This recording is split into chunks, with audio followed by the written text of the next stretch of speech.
Bam. Yes, yes, yes, yes, yes, yes. Now, I wasn't giving you the jazz hands or anything like that.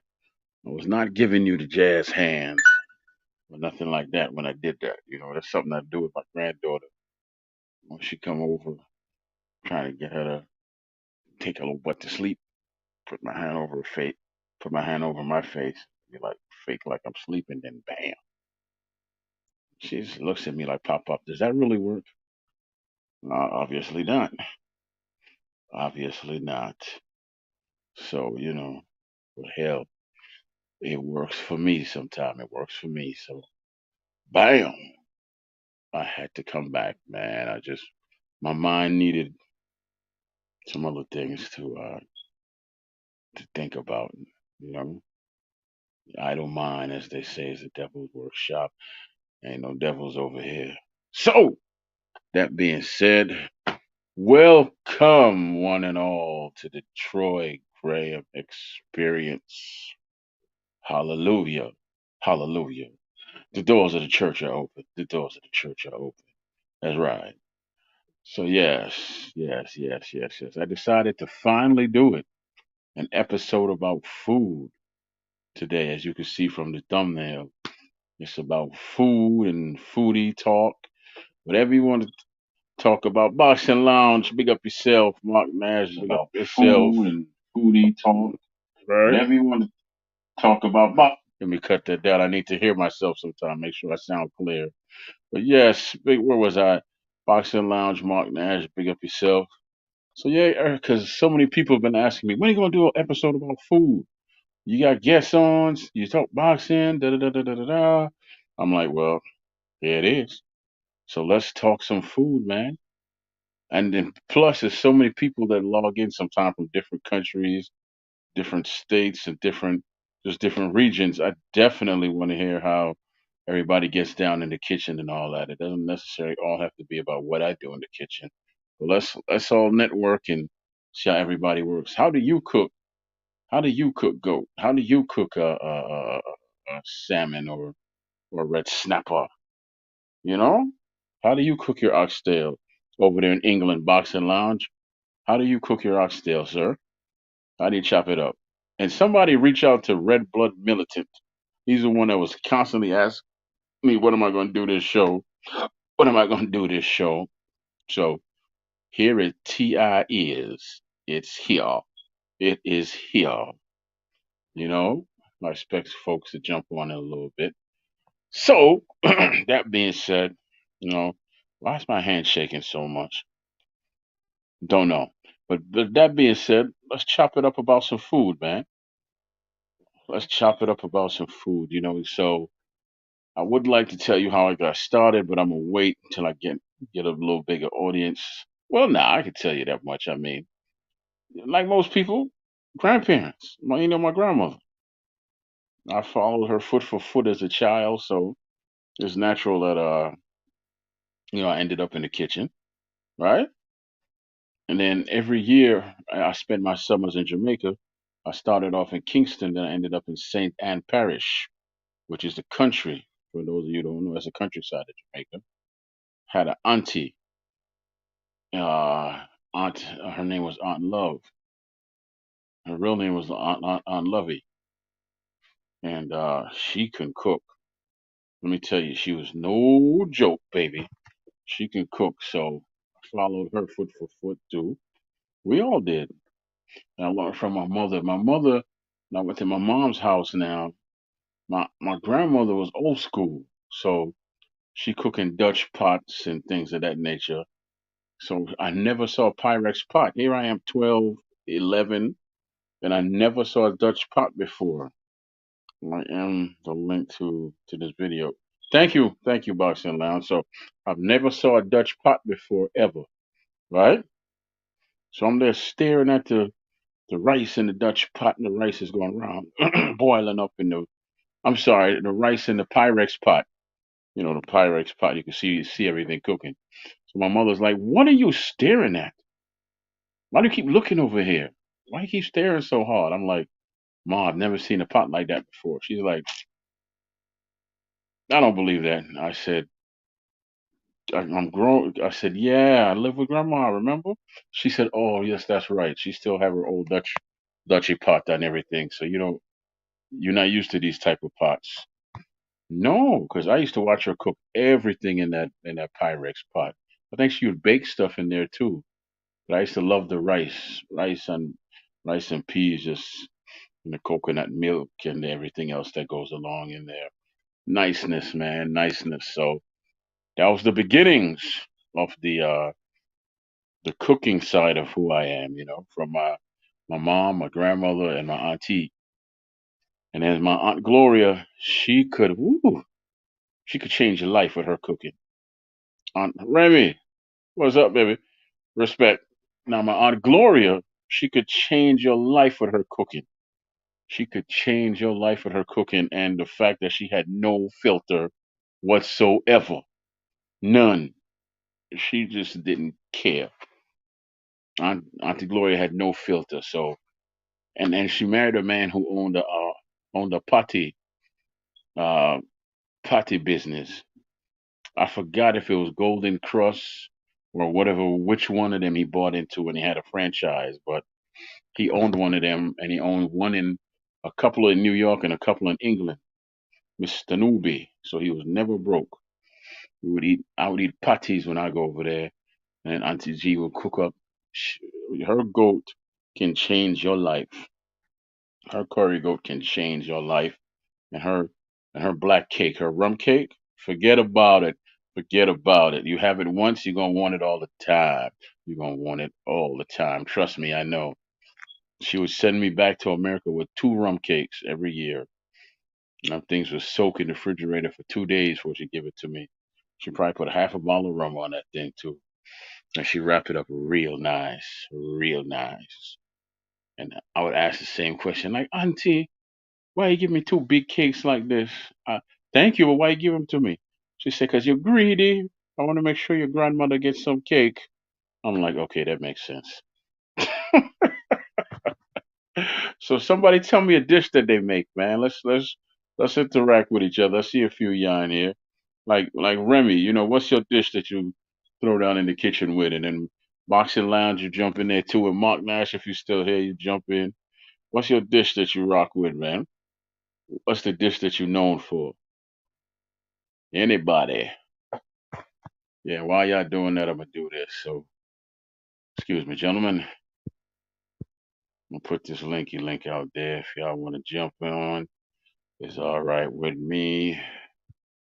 Appreciate the audience. Okay, there it is. So there it is. You don't have a dish that you cook, Remy? Are you Boxing Lounge? I mean, I know the English are not known for their cooking. Now, I know that, dude, but you have to have a dish. I like German Donner. What is German? Okay, you got me interested now. What is German Donner? Fajitas. Well, I tell you what. Tell me what German Donner is and break down your fajitas. Are they beef, pork, chicken, fish, veggie, or you just what you do with them, man? What's so different from your fajitas from anybody else's? You know, because I got a fajita for you. I got one for you now. I made a veggie one the other day with some purple coleslaw. No, well, yeah, yeah, actually, yeah. I had some cabbage. The purple cabbage, and then I had the regular, and I made coleslaw, and then I had some tomatoes I cut up a little bit, threw some red onion on the side there, and some black beans on top. No, no, no, chickpeas, because black beans don't really work well with me. They don't work well with me, so I put some chickpeas on top, and I made my special secret G Spot seasoning. Let me tell you something, Remy. Let me tell you something. Food tastes so good, I had to jump back and kiss myself. No meat. I had to jump back and kiss myself. It was so nice. It was so nice. Now, Boxing Lounge, what is German Donner? Either you could stay in the chat and tell me, or you could jump on the line and tell me. It don't matter. But what is German Donner? I've never heard of that before. Never heard of that. So why don't you break that down for me? Because I know Germans chicken with Chicken with Remy XO. Okay. So I get the chicken part. What's the Remy XO? That's the sauce you make? 'Cause now you got me all interested, man. Sound like you challenging me. I challenge you right back. What's the Remy MO, brother? I'm about to type in here Remy MO. No, I'm looking up German Donner. Let me see what that is. Why does that sound like a lonely dog? Oh, damn it.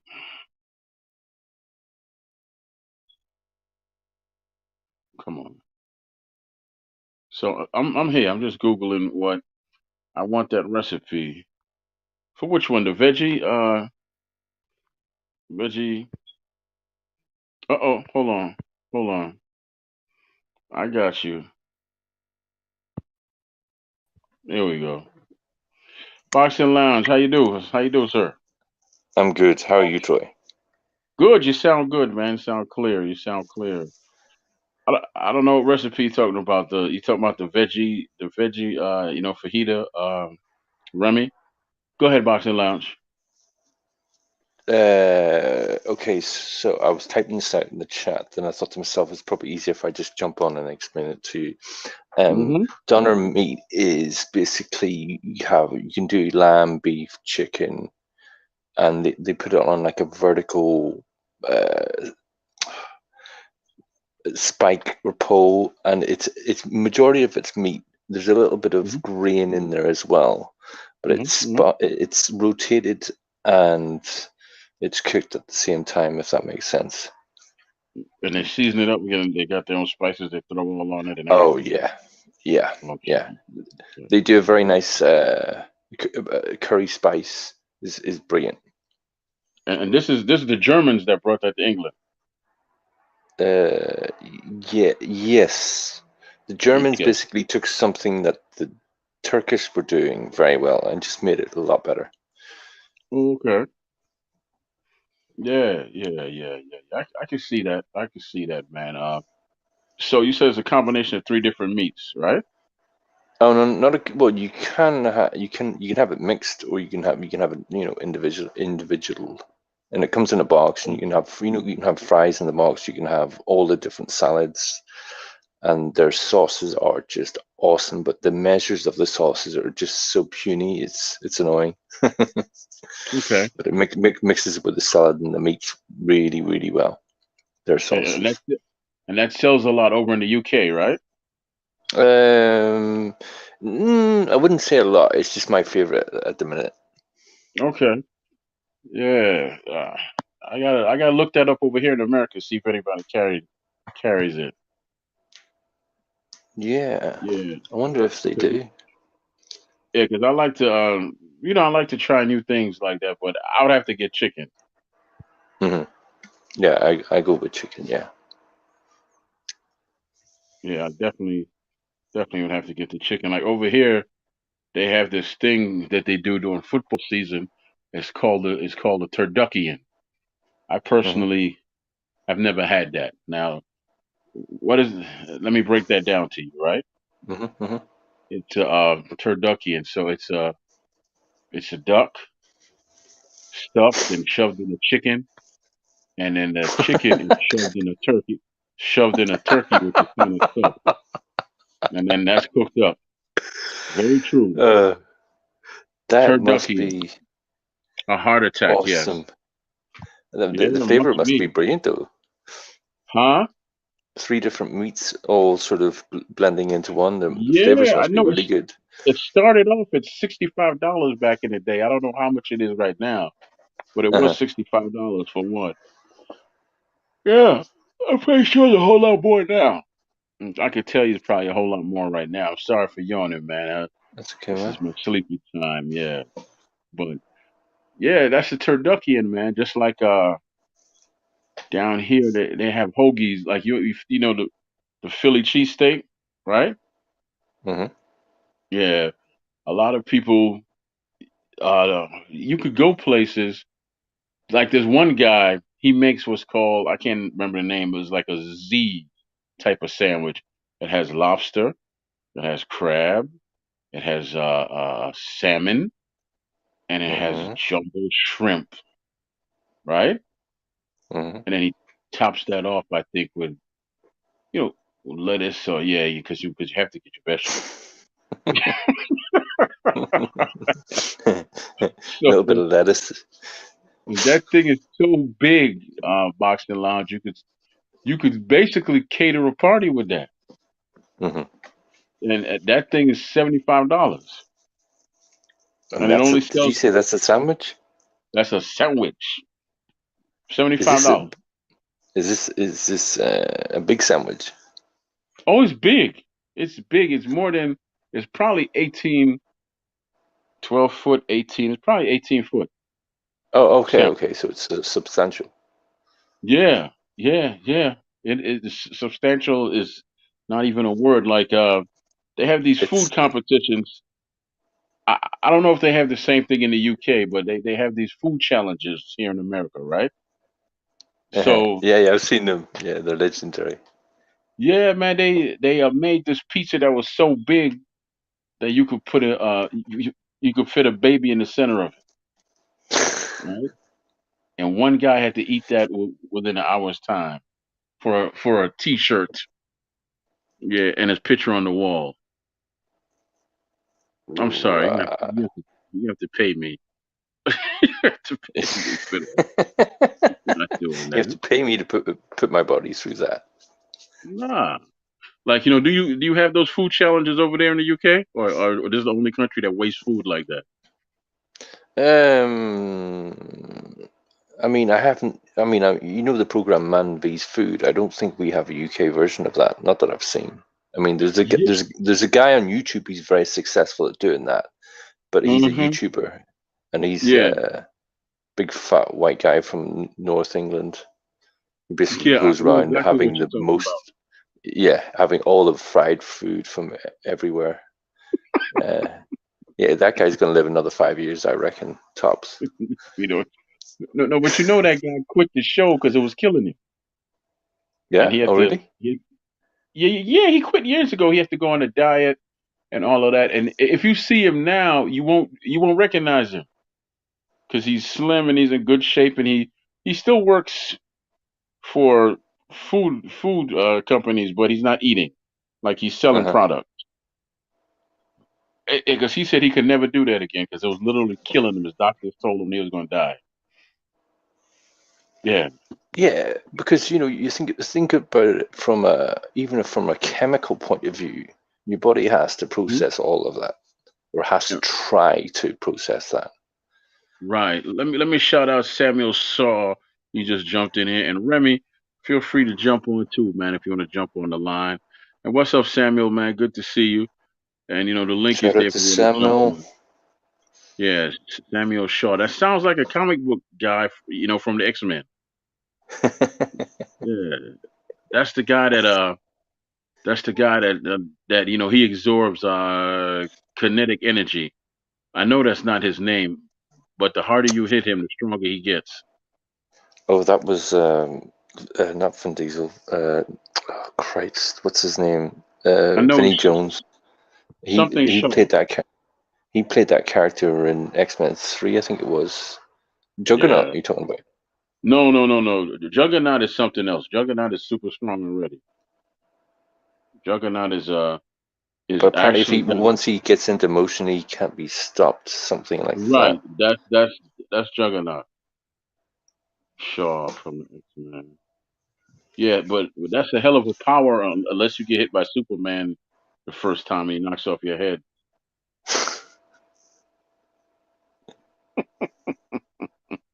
But yeah, man, just back to what I was saying because I got so many thoughts running around. I marinated my chicken breast freshly. Okay, okay. Look at Remy over here sharing his secrets. All right, Remy. Well, Remy, listen. I can tell you how to make the coleslaw. That ain't nothing. It's because I can't really write it right now because I'm talking to boxing lounge. But basically, you get a cabbage mix. You know the coleslaw mix you buy at the store. I like the one with the purple cabbage, right? So I chop up white onion in there and I put some cilantro in there. What else I put in there, Remy? Oh, some scallion. I put some scallion in there as well. Black pepper, lemon pepper. I squeeze fresh lime, lemon or lime, whatever you have on there.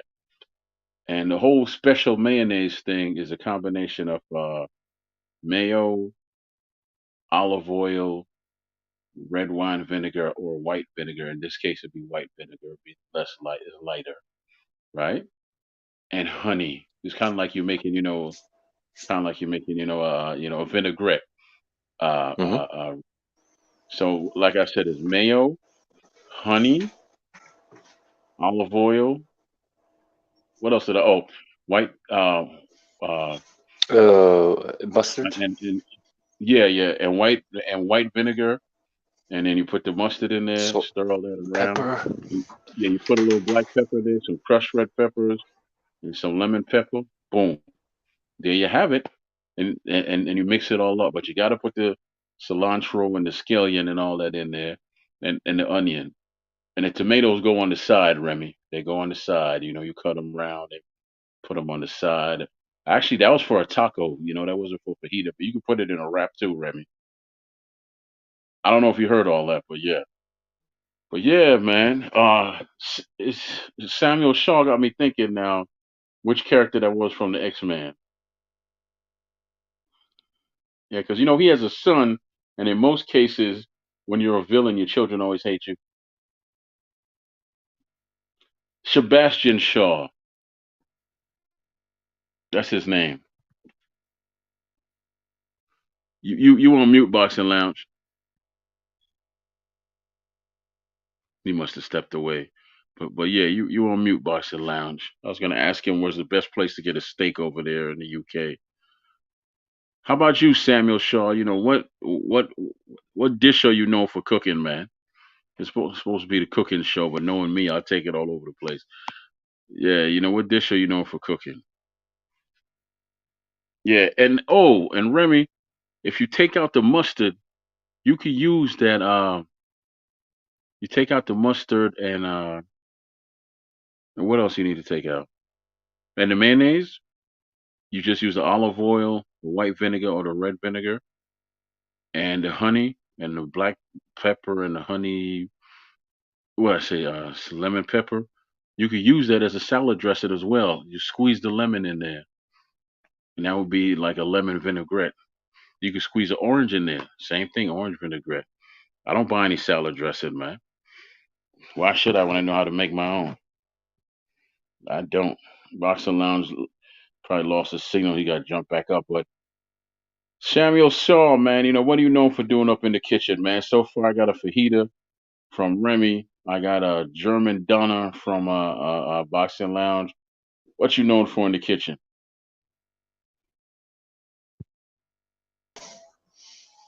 It's a problem with the link. Oh, sorry, Troy. I went out of range. I was getting a delivery. Okay, you said you went out of range. Yeah, because it was on the Wi-Fi. Oh, okay, okay. Yeah, yeah. I was just I'm on an all fruit diet. Okay. No, no, that's all cool. But what are you known for cooking there, Samuel Shaw? Before you went on the fruit diet, what's that one dish that you're known for cooking? Like Remy over there in the UK, Oh, what's fruit what diet. what would say is the best place to get a steak, even though I can't eat steak? You're torturing yourself right now, Troy. Huh? You're torturing yourself.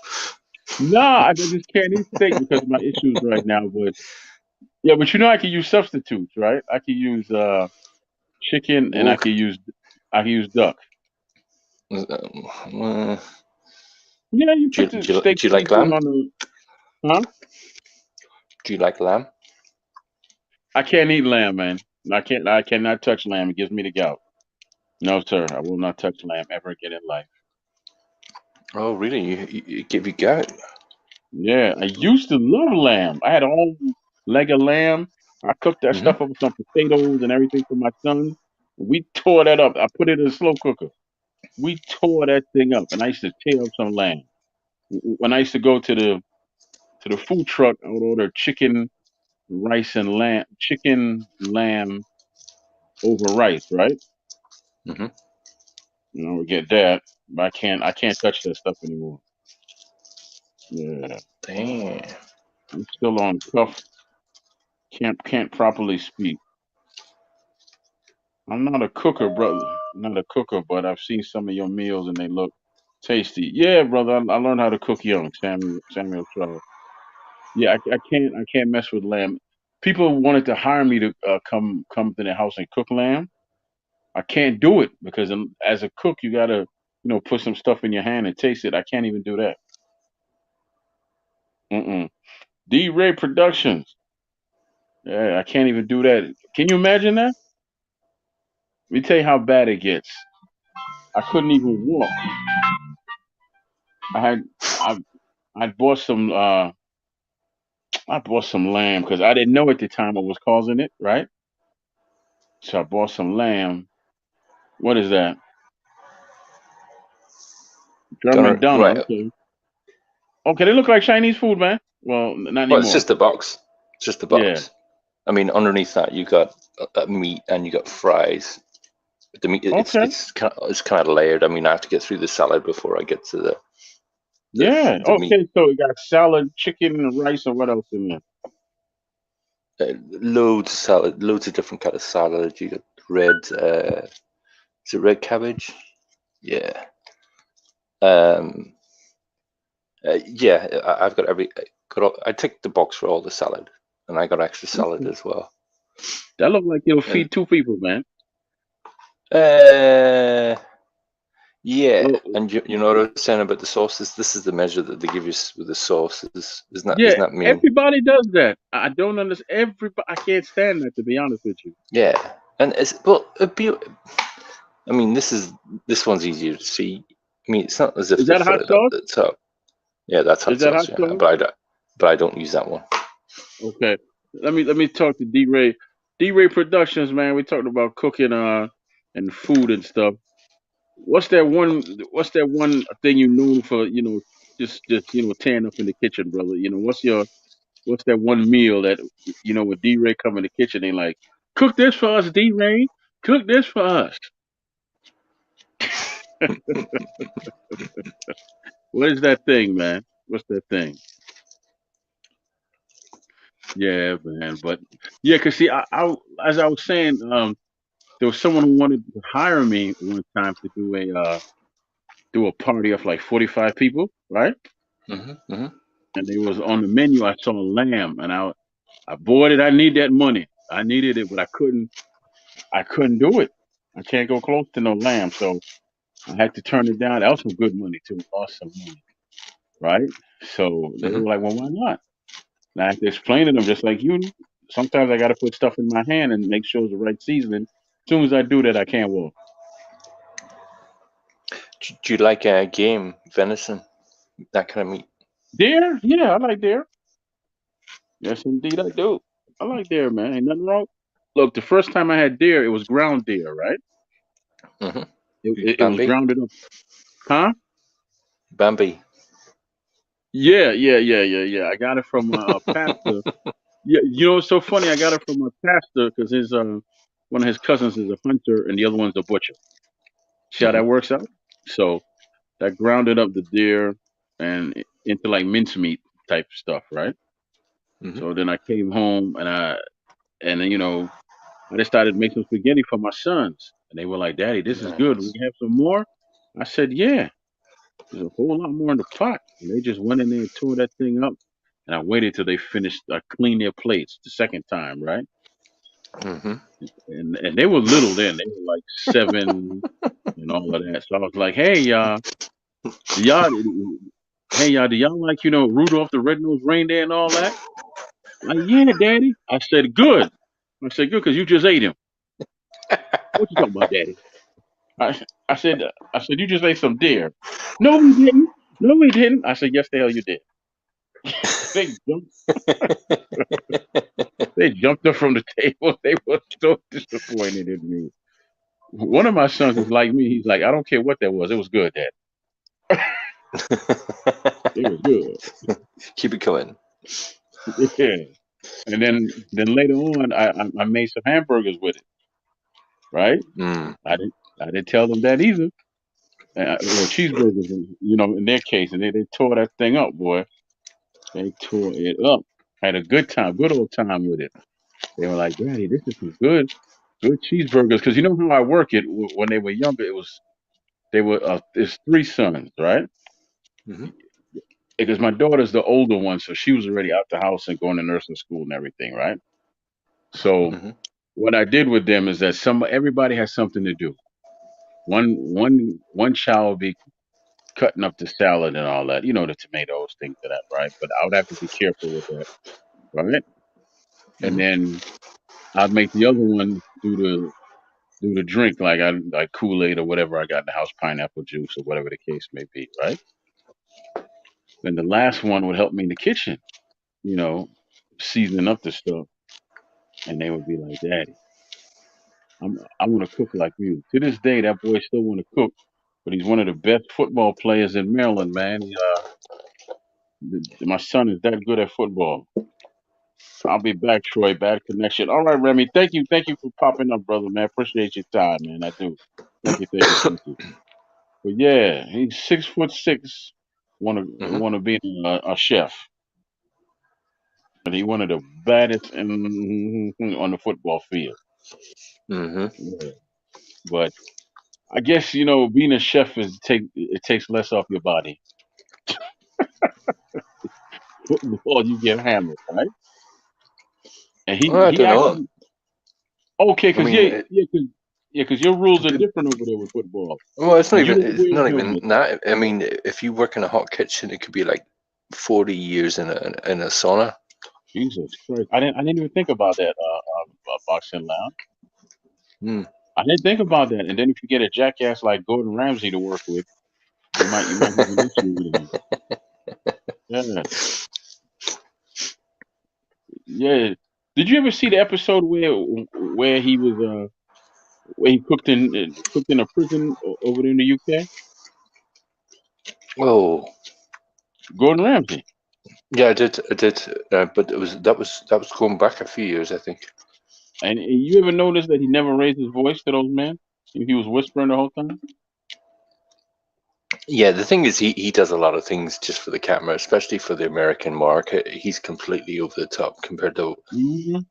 how he was in the UK. I mean, he was a standout prick in the UK, but he had his limits were more reserved. Once he came to America and he did Hell's Kitchen, it just became scripted. I Yeah, mean, it became obvious what the model of the program was. yeah, because it seems like they all follow a pattern. Him, Hmm. Simon, and Pierce. Pierce is nothing, right? Hmm. Yeah, Pierce doesn't seem like he's a big man over there, right? You know Oh, who I'm hold on, talking who are you about? talking about? Pierce. Pierce. Pierce, Pierce. He walked off on the newscast when they were talking about uh the, the prince's wife because she's black or the child is black or whatever. And he got offended because something was said to him or whatever. Pierce. I don't remember his last name. Who who's the young prince that married a black girl? Huh? In what part of the world? Oh, right, you're talking about fuck. What am I talking about? Sorry, that was a brain What? fart. Um, um, I can't even remember their names. I Is can't remember their names. oh, And because she got offended because somebody asked if the child was dark, and then she got offended and said something back, and Pierce was like, why would she get offended by that? You should be, I mean, you should expect people to ask that. And I'm thinking one of his co-hosts was black, and then he was like, "Why? Why?" I mean, because in all the years of princes and princesses having children, nobody asked if they were white. Yeah, well, that's totally different. And they got into it, and Pierce just up and left live on the damn show. oh, you must be talking about Pierce Morgan. Yes, the No, jackass. Yes, yes. And then Simon is a gay jackass. Yes. Tell the truth. Is he normally that rude over there in the UK too, or is it just an act? Oh, sorry, who's that you talking about? Or asking about? Simon, Simon from Idol, American Idol, or whatever. Yeah. um, the thing is, I'm not sure if it was Pop Idol or what was the next creation. What's is the X Factor? Now I can't remember which show it was, but at one point the ratings were going down because he was being such a prick, Yes. and he had a bit of a sort of a semi-image makeover where he was. No, it wasn't an image makeover. It was a personality makeover where he Hmm. started smiling and being nice to people and you know being more balanced. Um, Yeah, it's balances. Because yeah. you can't be that big of a jackass throughout the whole day. You just can't be. Just like just like I can't be always smiling throughout the day because it's not real, right? Hmm. Everybody, yeah. So but I can guarantee that he don't know how to cook. you think I Simon know how guarantee to he cook? doesn't have to worry about it. Yeah, he's worth He's millions one over of the there. rich. Oh, he's very rich, Simon.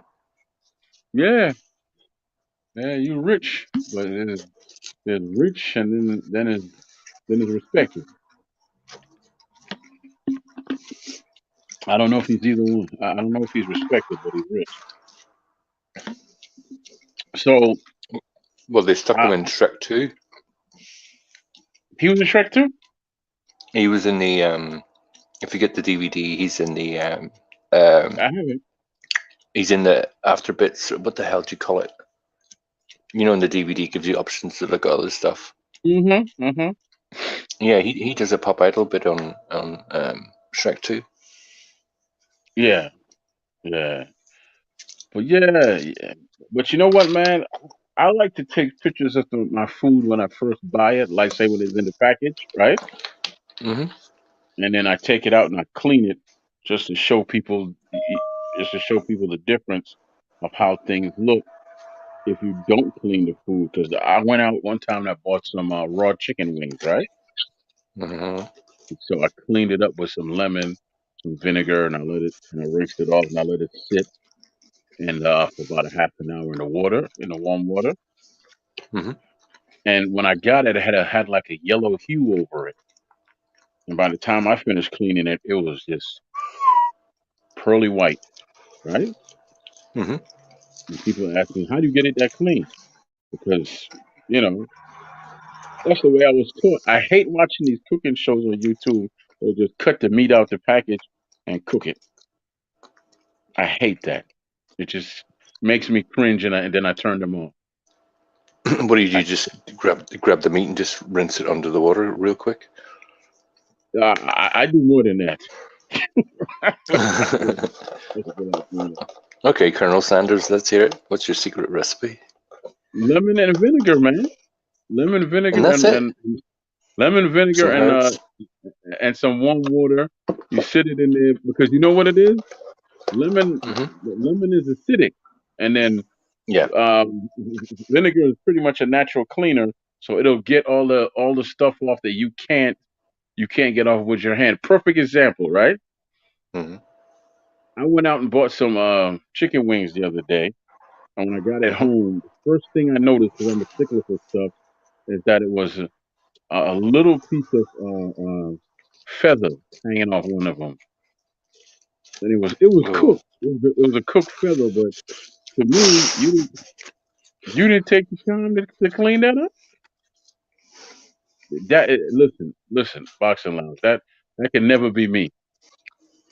That could never be me because the reason why I got paid for what I was doing like that and it took me so long because I went over the meat 3 times to make sure I didn't miss anything. You know what I mean? Because Hmm. you're not gonna come back and tell me that you found anything on that meat because you was a liar. I use gloves. I use a mask. I got a head net on. All of that. I don't play around in there, right? Hmm. Because how I approach stuff in the kitchen is that I cook food like I'm cooking for myself. So that means I take the time needed to go over everything because at the end of the Okay, day, mhm. do you, do you, are you tell me about cuts of beef that Okay, well, you're beef I could do. you're Beef I could do. Like what? Steak? What do you mean?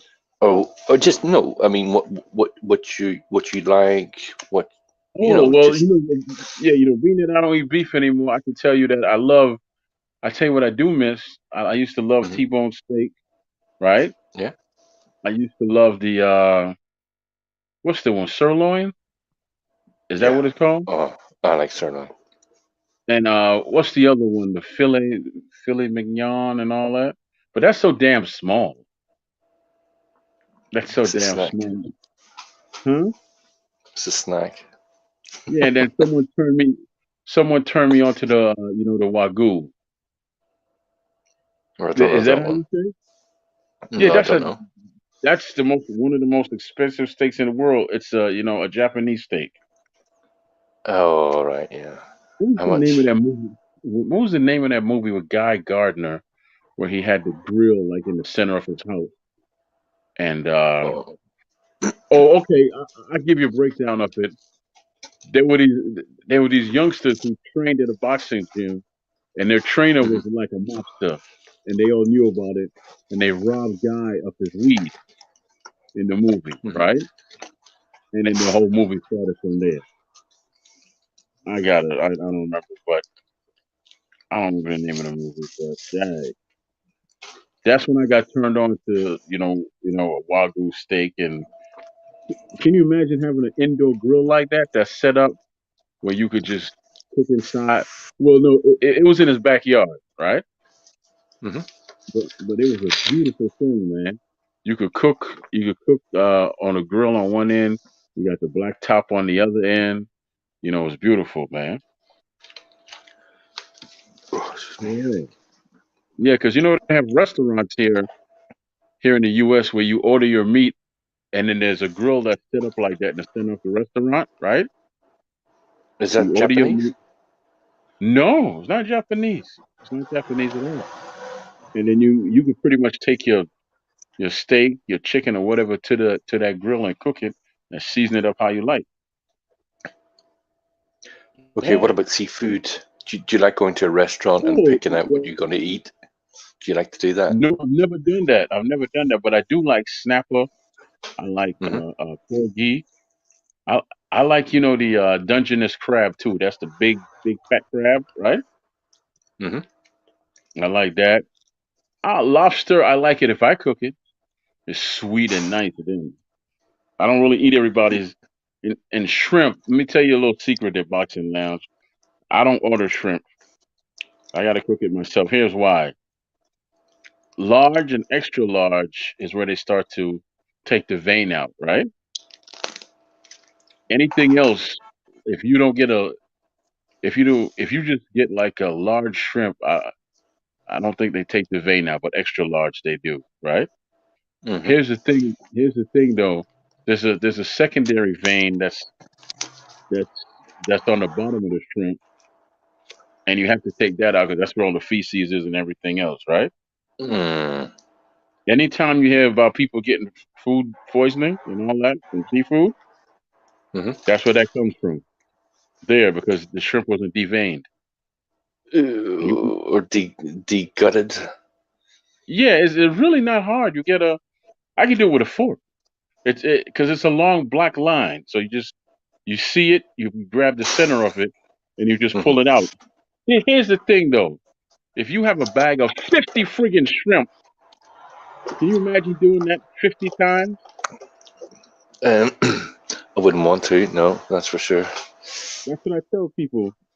Listen, don't ask me about shrimp because I'm gonna charge you a price. You're gonna say I'm charging you too much. Don't ask me about it. That's that's a bocce grill. No, brother, that's not. No, no, no, no. Samuel, sorry. No. It's not a Japanese place. I was in Virginia. I was in Virginia near the college down there. What the hell is a big college down there? I don't even remember. But anyway, no, it's not Hibachi Grill. This is an American spot, and I can't remember the name of it. But yeah, Boxing Lounge.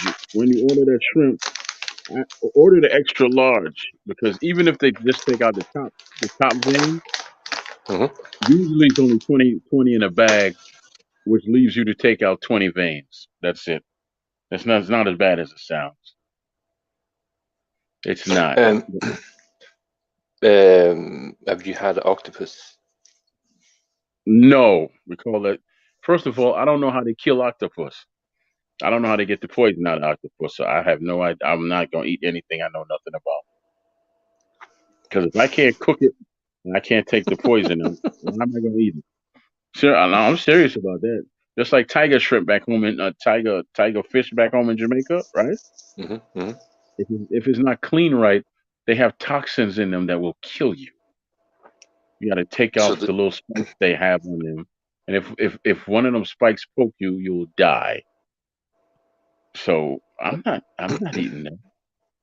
Okay, how good are you with a knife? Do you think you could prepare a blowfish? Oh no! I have no idea.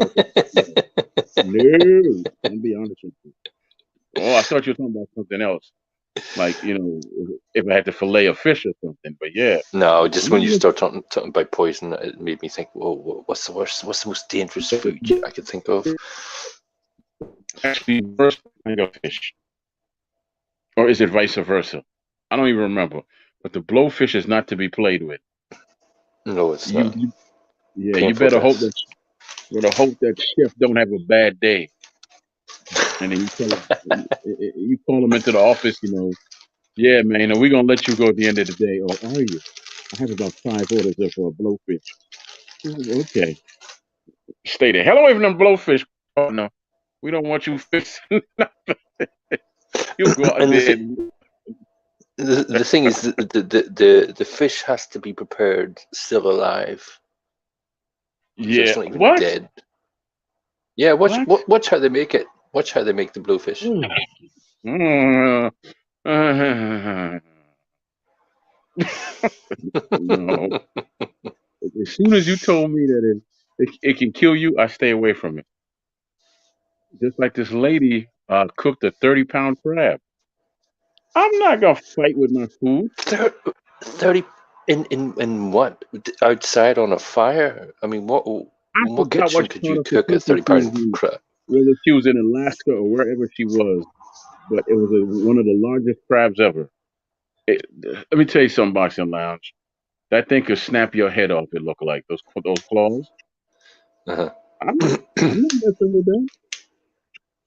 I'm not messing with that at all, Boxing Lounge. If you 5 pounds, then I can slap you around.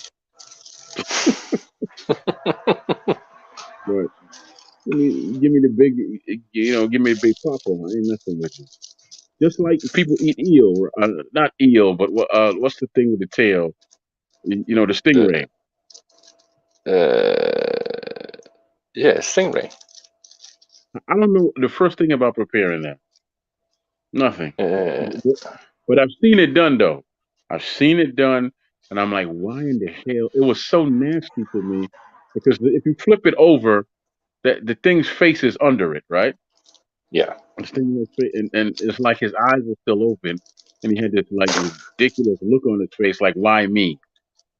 And and the guy was just steadily just slicing away with the knife, and I was just completely turned off. And then he went to go kill the turtle, showed how he cracked the shell and everything, and I'm like, this dude is a savage. He's just complete and utter savage. Feeling Because sorry for the food. yeah. So he had stingray and turtle soup. You can keep that mess. Turtle soup. Yeah. Turtle soup is a big thing in America. I will not listen to me. I'm not gonna eat my belt or my shoes. You make shoes and belts out of turtle. The same thing you do with alligator. I'm not eating that. I got on an alligator belt right now. So you think I would turn around and then eat an alligator? No, I will not. You must be out your rabbit mind. Now, rabbit, you ever had rabbit? Yeah, I didn't enjoy it. It What? was like the rabbit I had was shot. and I knew who it was shot by. But the thing is, I think it was a fat rabbit because the meat was so fatty and chewy. They didn't clean it. The thing is, my mum prepared it, but she'd never prepared a rabbit before, so she probably didn't know the Oh, that's anatomy why. that well at the time. That's why. Yeah. You know what? Yeah. Next time, have her find one of my aunties in the country. They'll tell you because you basically do it the same way you do a chicken. Because my aunties in the country were so strong they could snap a chicken neck real quick, right? Hmm. Then they soak it in some warm water and they sit there and have a conversation and pluck off the damn feathers after it soaks for a while, right? Yeah, yeah, yeah. Smart. Yeah. So you basically do the same damn thing to the rabbit. You catch him, you know, chop off his head and soak him and get to cleaning him after a while. You put him in that vinegar and that lemon, let it Yeah. peel off some of that skin, then you get to cleaning it. And at the end of the day, it tastes like chicken. See? Hmm. I've It never was personally similar to had it. chicken. Hmm? You've never had it, I've never had a did you rabbit. say? No, I was gonna go buy some from this. There's a store here. Funny story. There's a international store here, right? Hmm. It's run by Latinos. Most of the people in there talk Spanish, but it's owned by the Asians. So when you go in there, don't be surprised if you see an Asian man who speaks three different languages. He can speak fluent Chinese or Trilingual. whatever, and then he can speak fluent Spanish and speak fluent English.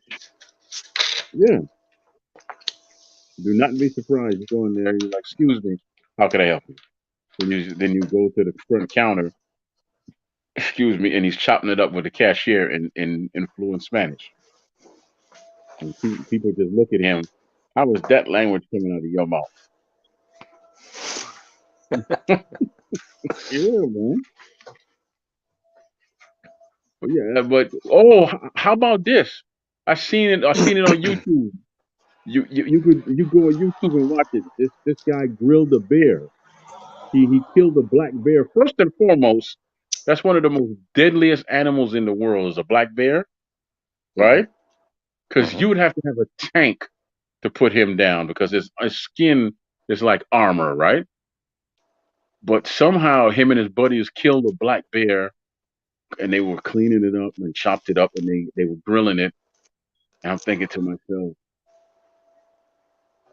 first of all, what made you want to eat a bear? Huh? You ever sat around the house, their boxing lounge, and you said to yourself, "Hey, I got a taste for some bear." Hmm? I can't say I have, Troy. No. What's, what's up, Reggie? And Poro Central. I hope I said your name right, man. I was messing up, man. But seriously, you never sat around and said to yourself, "Man, I'm in the mood for some. I'm in the mood to eat a bear right now. Let's all get together and go kill." And then he picks the most dangerous one because see, they Dang. could climb. They could climb up trees. I think they run like 40 miles an hour and all that. This is nothing to play with, Yeah, man. yeah. I don't think playing dead in front of a bear is No, because guaranteed to, especially if they're hungry. that's only the movies, and they will beat the hell out of you while you're down. Because see, If they, yeah, because they have senses and all that. They can tell if you're dead or not. Then they'll try to bite you well, in the head.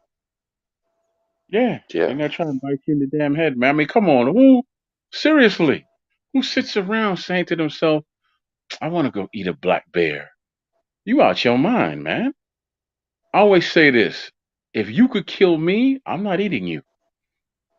You don't see me chasing after sharks, right? Do you? Uh, do you live on the coast? Where? No. Where's Troy? Oh, he's over there chasing after dinner. What's he bringing home? Killer whale. Hmm. I got a knife Well, in my mouth and stuff. You must be out your mind, man. Seriously. you must have, just like the guy that almost got killed by the swordfish. He was out there fishing in Florida, right? And Hmm. he fighting. He figured he had a good big catch, and the fish is putting up a hell of a fight until finally, I think his thing snapped, and the fish jumped up in the boat and tried to spear him, the swordfish, right? But it barely missed spearing him in the chest, and then him and everybody on the boat kill the swordfish and took it home. Imagine if you go out and you get killed by dinner. How do you explain that? How do you Well, how do your friends explain that to your wife and children? Well, yeah, yeah. It he was a seemed a good good idea at man. the time. Yeah, it seemed a good idea at the time until he caught that swordfish in his chest. I mean, seriously, man. Leave stuff alone, man. Leave it, especially if it's a blowfish. Why you want to bother a blowfish? I mean, don't eat it. Leave them alone. Go after you go after like Nemo and stuff like that. Leave, Hmm. leave, Hmm. leave the stuff alone that'll kill you. Me personally, I'm not doing that. Reggie and Puros and oh God, Puro Central, man. We talk about cooking and dishes. What's that dish that you known for, Reggie, for cooking? And Puro Central, what's that dish you known for cooking? What's up? You can either jump in the chat or you can stay in the. What am I talking about? You can jump on the panel or stay in the chat and chop it up. I'm gonna stay on for a few more minutes and go from there. But what is the most craziest thing that you could say you ate or you went over to somebody's house and they try to serve you? Oh, I think it was. I was around a house, and I think they were from Zimbabwe, and Okay. it was. I don't know what the hell they looked like, big maggots, but they were but the way they were, no, but listen to this. The way they were prepared was it was like they were burnt on a barbecue, both sides. But I don't know what the hell they were called. Nasty. They Mm. were called. I'm not eating that. It was just like burnt toast. You know what you remind me of? I don't know if you have a show over there called Everybody Loves Jerry or whatever. What the hell is it? Everybody Loves Jerry. I think that's the name of it, right? Anyhow, right? So I don't know who this is. Let's see who this is. Okay. It's Anyway. Puro. It's Puro, Troy. Oh, okay. What's up, man? Hey, what's going on, big time? What's going on, Box Lounge? What's going on? Yeah. Hey, what's that show that's over What's here? going on, man? Everybody Loves Jerry. Is that what it's called? Everybody Loves Jerry, or is it something else? Remember Everybody loves Raymond. Raymond? Everybody loves Raymond. Okay, so okay, now listen. Boxing Oh yeah, Lounge I said know he that went. one. Yeah, he went to somebody's house and it's like they were trying to serve him maggots, right? So there was there was this episode of Everybody Loves Raymond where his brother, the big tall one, right? He was dating this beautiful woman, and Raymond kept trying to tell him she's beautiful and all, and she's lovely, but she's not what you think she is. And he's like, "What are you trying to tell me?"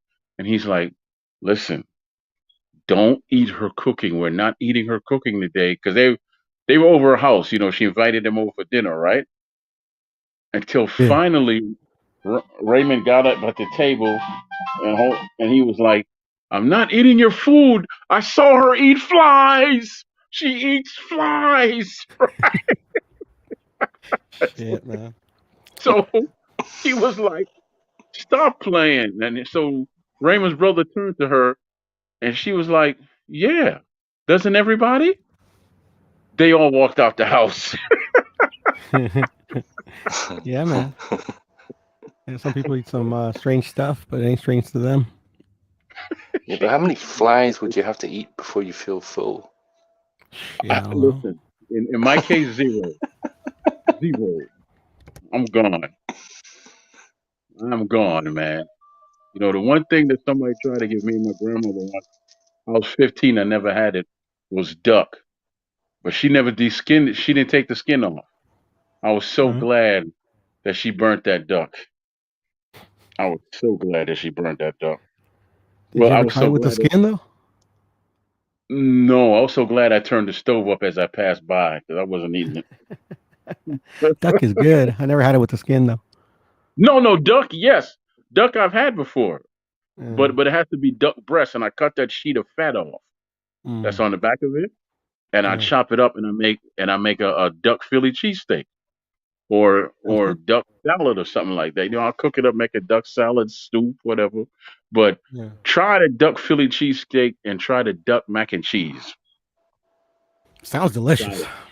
Yeah, Mm. I've only had duck because I have some Vietnamese homies and they love that shit. But yeah, however Make they sure make they it, they cut make it that good. fat off.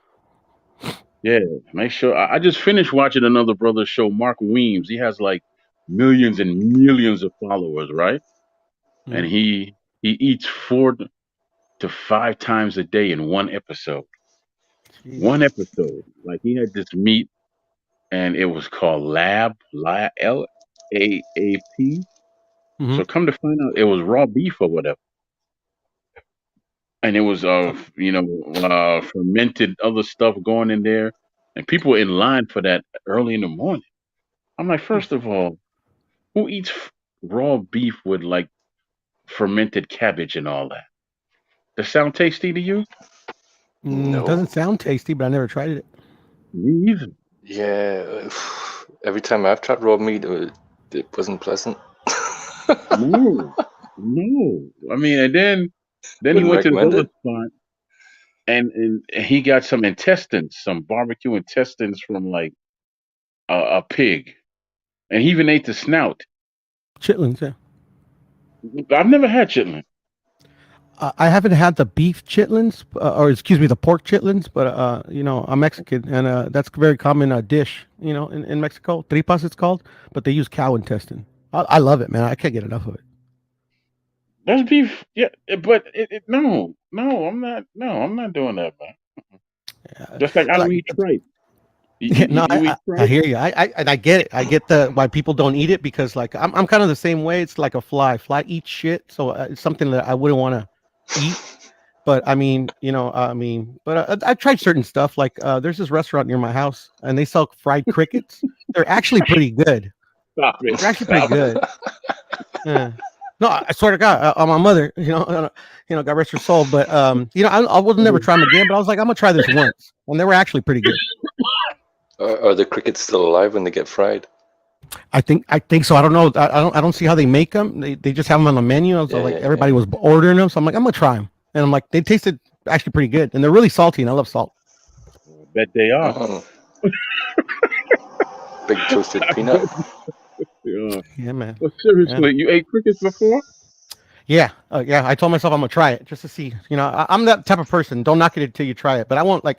There's a certain extent. I won't eat a rat, a cockroach, stuff like that. Because they're vermin. You know what I'm saying? But the Mm. crickets usually eat the greens and shit. So I'm like, okay, I'm gonna give it a try. They were actually pretty good, but I wouldn't order it again if you know what I'm saying. They weren't that Oh, good. no, no, no. You know what I was thinking about? Locusts from the Bible. That's what I was thinking about. I was figuring that you ate locusts, they're gonna Oh, come they're back and big get you. things, I think. Yeah, they're gonna come Yeah, back they and eat get in the you Middle when I East. They eat say, them. I know, right? One of the no, plagues. no, Oh, no, speaking of no. intestine, I think they put sheep's intestine in haggis. They do. What is haggis exactly? Please break that down for me. I think it's a mixture of different cuts of meat or different offal meats, which is organ meats. So they might take the heart, the Mm. lung, the liver. Oh, take your pick, and then they put some oats and herbs and spices and maybe some other stuff. I've forgotten. I really can't remember. But I like haggis. I'm not gonna lie. Is is it bloody or what? I mean, I don't No, even it's not know. bloody at all. Okay. It's like a Almost it's like a like a sausage. thick porridge, haggis. Mm. At least the one I had. What about Real thick porridge because they've got what grains in about there. this But blood I'm not sure sausage I what the hear about? grains are. There might be big oats or something like that. I'm not actually sure. There's something like oats, Yeah, but they're big grains. yeah, and then the Irish eat Like blood. Is it blood sausage? no, the whole of the Irish and the Brits eat that. What the hell is that? It's kind of like kind of similar to what I described with haggis, but it's not as over the top. To be honest, Troy, I don't know. I'd have to look it up. Yeah. Now, I'll do that now. yeah, now listen. Have any of you ate snake? No, but I want to Nope. try it. No, you don't. No, you don't. It's not tasty. It's not tasty, Troy. I just always thought No, that's something I wanted to try. I'm just a firm believer in you are what you eat. Oh, okay. I dig that. Yeah, you come in here. Hey, I just had some snake. We can tell by that forked tongue. No, Okay, you ready, Troy? Yeah. Black pudding is made is distinct in regional type, so it's mainly common in Great Britain and Ireland. It's made of pork or beef, blood, pork fat, beef, suet, whatever that is, and a cereal, usually oatmeal, oat grains, or barley, and or groats, barley groats. So that is black pudding, and then I'll look up haggis. How do you cook it? You fry it, or you can oven roast it. You lost me at blood. Yeah, sorry, Yeah, man. but it actually tastes really good. I tried haggis. It wasn't half bad, but the blood pudding I won't try, or the blood sausage I won't try. That's some Klingon meal right there. That's something the Klingons would eat. And then drink some you ready? juice. Haggis contains sheep's pluck, whatever the fuck that is, minced with onion, oatmeal, suet, spices, salt, mixed with stock, cooked while traditionally encased in the animal's stomach, though now an artificial casing is often used instead. Wow. Okay, that sounds delicious to no one. But yeah, I actually might try it now. It seems like it's the same thing as the blood and the haggis are the same thing. I tried haggis, so I might actually try it. No. It's kind of like a winter meal, very hearty meal. Kind of making I live in California. That's why they don't have it here. Oh, okay. You're in California, right? You say you're in California? Yeah, Troy. I'm over here I'm in La Puente right now, but I'm from South Central. Okay, well, I'm in Baltimore. Baltimore's known for crabs. So what's California known for? Shit, we're really kind of known for everything, Troy. Since we got like everybody here, we're known for Mexican. We're known for Asian food. We're known for everything, pretty much. I ain't gonna lie. Best of everything. Yeah. Okay, so where would I find some Yaki food? That's my food. The curry chicken. Find some good. Troy, I didn't hear you. You broke up. Oh no, I would say where can I find some good curry goat, oxtail, and curry jerk chicken and all that in California? I couldn't tell you because I'm still trying to try all that type of food. That's like one of the cuisines I haven't tried. About wanting to try it. So, but I have some friends that have been trying to take me to these places, but I don't remember exactly where they are. Okay, so tell me this: how come I've never seen Mexican barbecue? I've seen the tacos and everything else. How come I've never seen a Mexican barbecue? Shit, that's a good question. We have this thing called barbacoa. And it's kind of like pulled pork, if I remember correctly. I might be lying, but yeah, it's just I don't know. That's a good question. Okay, here come a dude who could cook now, but I'm not eating no octopus. I don't care what he said. What's up, bro? I'm not cook either. Go ahead. What's good, Major? man? What's going on, man? Yeah? What am I? Yeah, man. What's up, man? Yeah, he was telling me about. No, I was going to you was talking about somebody else? You on mute. Again. Yeah, Puro Soul was telling me how come I can't find any Mexican barbecues. Oh, yeah, I mean, I don't know. How is it over there in where you live? You know what I'm saying? That part of the country. Zero. Ain't no Mexican barbecues over here. None. Nah, here, man, out here, there's actually a lot of. Go ahead. there's a lot of taquerias and stuff like that over here. You know what I'm saying? But go ahead. Since that conversation was about you.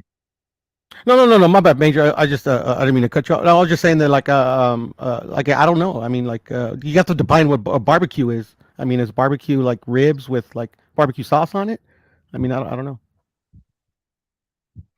Yeah, No, you not know, necessarily. ribs. So that's American barbecue because you know, like a barbecue sauce like chimichurri is considered a barbecue sauce in Argentina. You know what I'm saying? Okay, all right. So shit, what do Mexicans have? Yeah. You know, depends on where you cooking it at. You know what I mean? They barbecue all around the world, but they don't necessarily add the sauces we add over here. Yeah, no, that's a good way of looking at it, Major. I never thought of it that way. Let me think. Reggie said Mexicans don't barbecue ribs and they don't grill. Yeah, No, it's kind of go ahead, they go. smoke stuff. Yeah, they around the world they smoke stuff too. Yeah, because that's really the whole thing about barbecuing, right? Like you can either do it on a grill, but really like when you get technical is the smoker and all that, right? In the smoker and you know with the certain rubs or sauces and shit. Man, Pico de gallo is our barbecue sauce, I guess. I don't know. Salsa. I mean, if I think of it about it, kind of like how Major was saying it. Yeah, no, but I mean, that'd be interesting though, wouldn't it? Wouldn't it be interesting to have Mexican barbecue? You order like in my case, I'm a taco guy, so I would get like a barbecue type taco or something like that, but just something. For sure. yeah, because look, they got Korean barbecue, right? Facts. They got Korean, I mean, Really? yeah, and of course they do. That's one of the most popular things on the West Coast from Koreans, I think. You For heard sure. about True Smoke? Yeah, I think. I don't think I wanted smoked to them. ask you, hey, Troy, I wanted to ask you though, that picture on your thumbnail, bro. Did you make that stuffed pepper? I made everything you saw on the thumbnail. That Everything. stuffed pepper. I like the fact that you used the top for the presentation. I never used the top, but I'm gonna start using the top for presentation. Yeah, man. You on mute again, man? Why you keep muting yourself? Because I want everybody else to get their time. So why you mumbling while you muted, man? No, but I'm saying though, I gotta of course the pepper. What's stuffed in that pepper, Major Key? Just out of curiosity, take a wild guess as to what's stuffed in that pepper. Man, look, thinking about you, bro, is probably something jerk, bro. Like it's like jerk chicken. Jerk Chicken. That's Yeah. okay. See, I would have never thought about that until you just asked me to tell you what you are famous for cooking. So, but yeah, I usually stuff it with like what we call picadillo, right? Like so, you know what I'm saying, like ground beef and all that, right? I either stuff it with that and rice, or you know what I'm saying, I might throw a little bit of corn in there as well. But yeah, I mean, usually it's like right. You can stuff it with different things though. You can stuff it with meat, cheese, and stuff like that. You definitely can, man. Because I'm gonna teach my son on Sunday how to make some egg rolls. I'm teaching him how to make egg rolls on Sunday. So we got shrimp in the freezer and and some ground chicken. So Yeah. I'll teach him how to make the jerk chicken egg roll, shrimp egg roll, and I really just want to get rid of this duck. I might make some duck egg roll too, and because he's an eater. That boy could eat. He's only 17. He ain't gaining no weight. Yeah, man. You can't waste a duck, bro. No. Just like I was telling Boxing Lounge about the Turduckian. You ever had that? Hell no, I ain't mixing no damn shit. I'm taking a shit in the morning, bro. Like I ain't trying to mix all that. You seen what they got now at McDonald's? The land, sea, and air fucking burger and shit. They put Really? a fucking a piece of chicken on top of a burger, on top of a piece of fish on top of another burger. Yo, what the fuck is that? It's a heart attack. That's what it is. No, you want to hear something funny? If you Google the McChicken, what's it made of? they'll give you a whole list of stuff, and at the very end, it'll be like, yeah, chicken something. There's no that's not chicken. That's the last That is not ingredient as chicken. well. Facts. Is the smallest or the least amount, isn't it? Mhm. Because it goes by quantity, doesn't it? When you read out the ingredients, you get the largest to the smallest, don't you? Yeah, I In believe so. chronological order. Yeah. Yeah, the That's thing why is, there's a no lot of fucking. our ingredients here in America too, man, are like illegal around the rest of the world because they don't feed that to their citizens. Over here, though, Yeah. You're getting What was that poisoned. one thing? What was that one thing that's banned in China that comes from this country? You have to be a nasty country to get China to ban you. China sells you plastic rice and plastic and fake cabbage and all The that. fuck is It uses plastic rice? trash to make that. Yes, plastic rice. And That's crazy. it uses trash and it puts together cabbage that actually looks real and sells it to people. But it's some ingredient like Major was saying that's sold in America that's actually banned in China. How nasty are you to get banned in China? yeah, there's quite a few actually that I don't, as far as China specifically, maybe just one, but I know that there's quite a few ingredients though that the rest of the world really doesn't eat. Most of the world doesn't eat, and then we allow that shit in our food over here. Interesting. Good. That's Yep. why that's why I got to cook my own Damn. food. If You you know, do a there's quick something else I'm gonna search, miss. if you do a quick Google search, I'm pretty sure you're gonna see a list of fucking crazy fucking things, scientific terms and shit.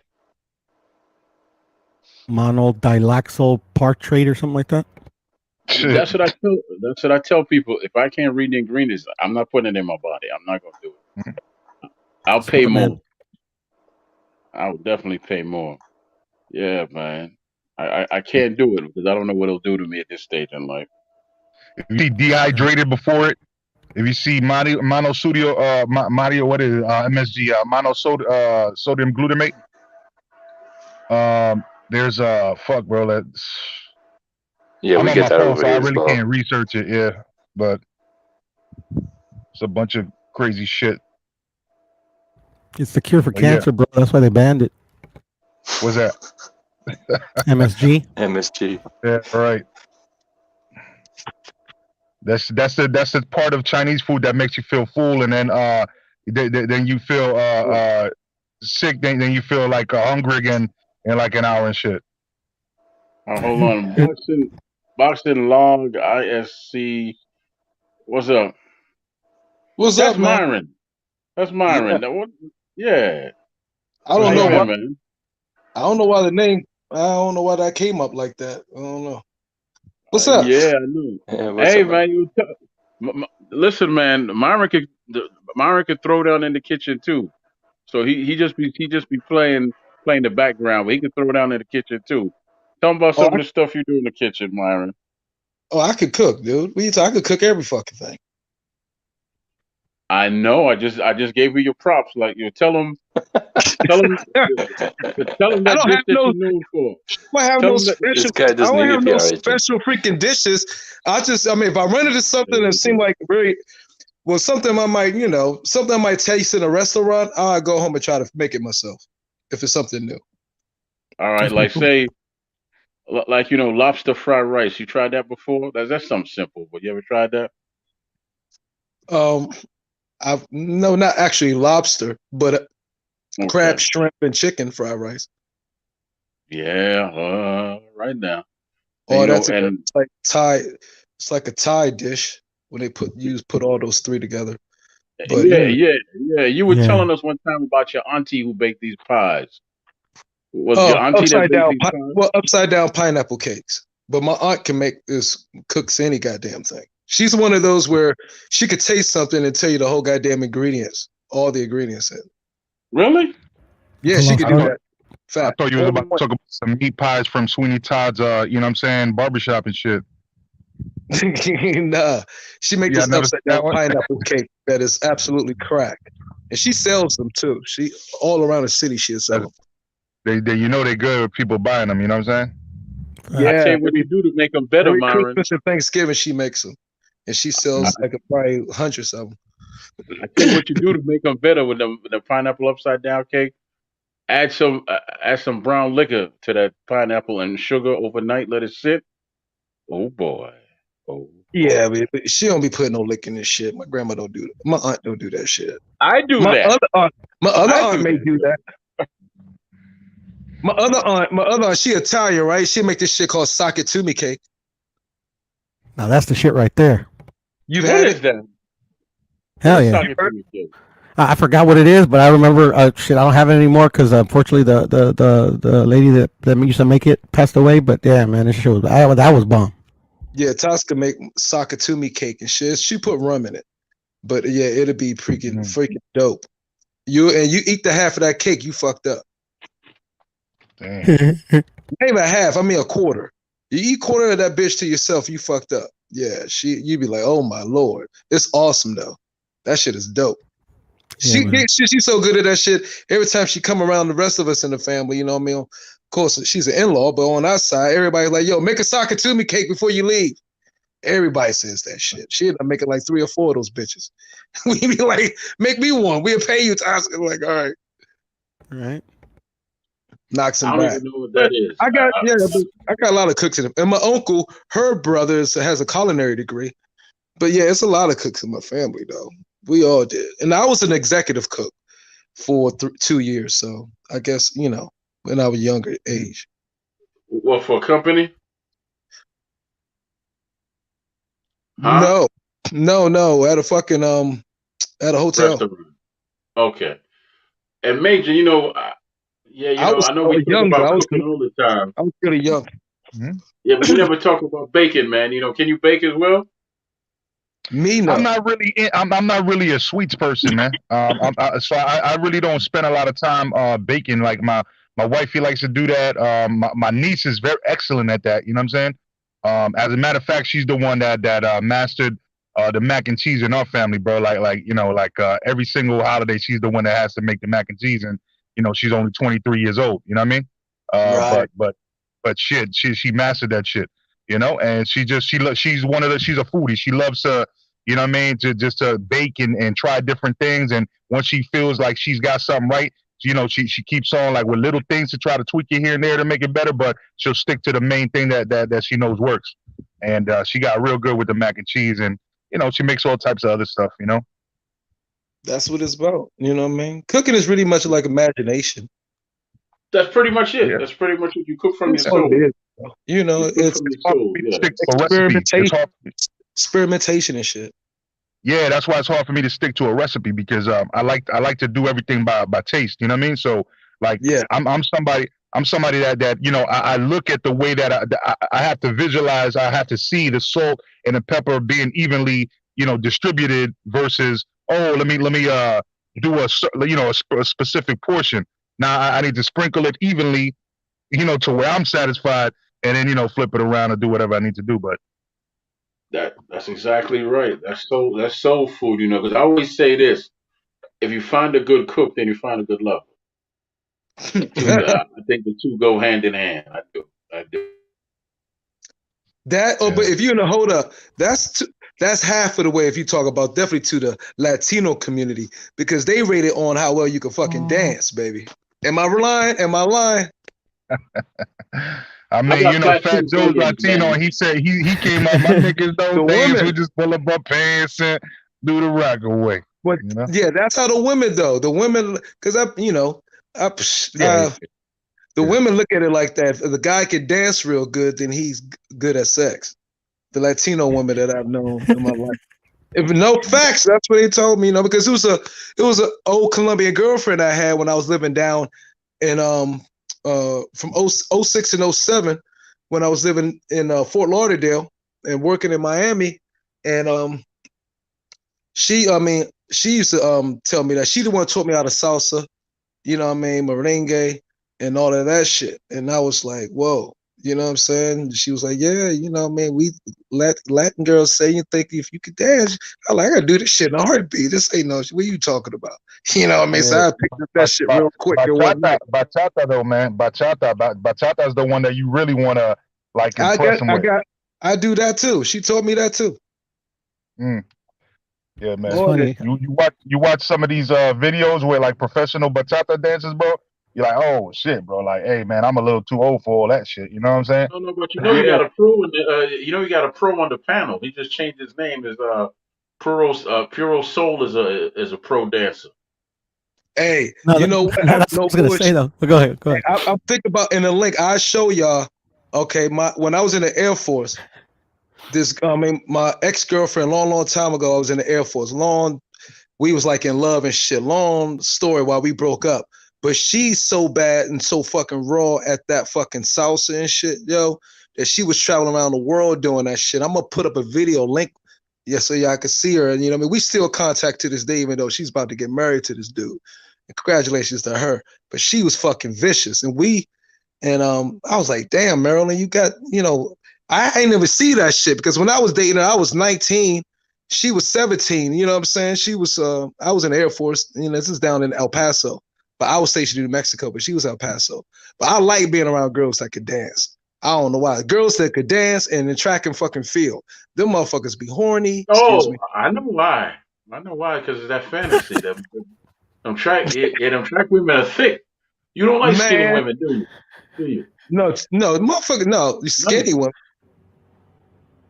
None of the track and fields be thick, boy. What are you talking about? That's right. Thick, yeah, that's what I'm talking about. Hell Don't yeah, you crazy? Especially the short distance track runners, man. I don't know about them long. I know the long distance one, yeah, they'd be slim. No, I ain't talking about them. I'm talking about the ones in the 100 and the 200. Them are like, god damn. You know what I mean? Them bodies be tight and stacked. I can't see you with a Kenyan, but I can see you doing 100. Someone who does a 100-yard dash or something. No, Kenya probably break my motherfucking back. She probably gonna never fucking get tired and shit. Fuck all that shit. Yeah, I told my cousin. That old song from Sasha. Remember from Sasha? You know what I'm saying? Kill the bitch. Remember that shit? Yeah. She done killed me and shit. Exactly. Yeah. Give me the short burst, motherfuckers. You know what I mean? Not them long distances. I'm like, hold up, nigga. I'm 47. Girl, get your ass out this goddamn bed. Let me go to sleep. You crazy as shit. You just got to be mentally strong. You'll last. Yeah, fuck. So, My back. what about That your mentally dance? strong have nothing to do with your back crack. Yeah. Okay. She ain't getting on top. I know that. Shit. If she long distance, she ain't getting on top because you ain't gonna get no shit.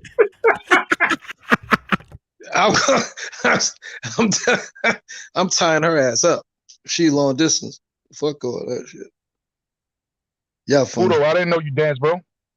No, I don't. That's what I was gonna say. I do like, well, in my younger days, like I used to go club and whatever. But I suck at dancing. I can't dance worth the shit. But every now and then I would get lucky, and a chick I would ask to dance or whatever would like, or I went on a date with, like they would try to teach me like different dances that like fucking that certain you could dance to on certain songs. I do the basic 2-step. But I will say that I usually would get laid right after that night. So hey, bro, dancing is the greatest bonding. Like that to stir that energy, like what you just went at with the sex. Dancing does that shit. Back in our town coming up, all our ages, all us, man, when you went to the clubs now, Slim, it was all about looking for the dance. You know what I mean? Mm-hmm. You had the slow dances joints too, the slow grooves and slow and all that in there. Now you hit the club, they don't dance at all. It's all bottle service and they standing up looking at their phones and just like making passes at each other. It's no more dancing in the clubs hardly. In a lot of them. Some of they are, but Yeah, well, you need to stop going to them, 25 and up clubs. That's why, man. You need to go to 40 and up club. True. Yeah, true. Well, I go to those too, but no, I like 25 and up pussy. I don't want no 40 and up pussy. I'll take it when I can get it. Well, then, okay. Now. No. Yeah, hey, man. 40 can't match 40 cooch can't match 25 cooch, bro. I have no idea. I have no idea. I'm sticking with my 8 or 40 and up is all me. I ain't got to chase you. Just got to have a conversation with you. That's all. No. Facts, right? Because once they get up to 40 and up, that's exactly what those women are doing. They chasing you because they got menopause and kicked in. They hot as hell. They in heat like fuck. That's true. And and quiet is kept, contrary to popular belief, is some women that have a gap fetish. If I'm lying, I'm dying. For real? You nasty. You are nasty, Troy. I would call my No sister wonder you like on the eating. phone and she'll No tell wonder you you like cooking so much. You like eating. no. That's only for the special ones. Only for the special. Huh? Where else can you fit between the gap? I know you stop. I read between the lines, Troy. Quarters. Not really. Quarters, stuff like that. Deposit your quarter here and see what Exactly. happens after. Exactly. Deposit the button right there, honey. Just slide it up in between. I know what you're talking about, Troy. Okay, listen. This was a true Every story. time. I used to work with a young lady who had started her own fashion modeling thing. She was just coming up. Her friend was a former fashion model. She was 6'2" and fine. I showed her a picture of my sister, so she said, "Come to the office," because my sister's pretty girl. So the whole time we was in there, right, the person who owned a fashion model studio and all that was staring at me, but I wasn't paying her any mind. I was there for my sister. So she finally walks out the office, and my sister slaps me on the shoulders like, "You not paying attention." I'm like, "What are you talking about?" She been staring at you since we got here. I'm like, "Nah." She's like, "Yeah." So okay, so she came back in the office, and I noticed that she was staring directly at my mouth, and then my sister was like, "You staring at his gap?" She's like, "Girl," and she was light skinned, and she turned red. She's like, "Girl, he could do some things to me with that." I'm like, "I'm sitting right here. I'm sitting right here." I told you.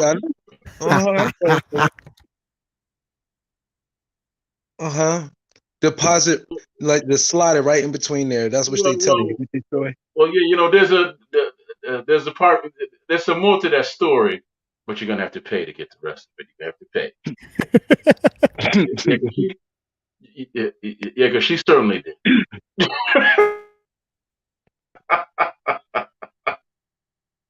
That was my biggest conquer back then. I was 25. She was 6'2" and fine as hell. Fine as hell. But she was from Chi-Town. Chi-Town. Oh, she was crazy. Yeah, she almost broke my neck too. That's TMI right there. Yeah, Chicago girl. Oh, I got a memory of one of them. Man.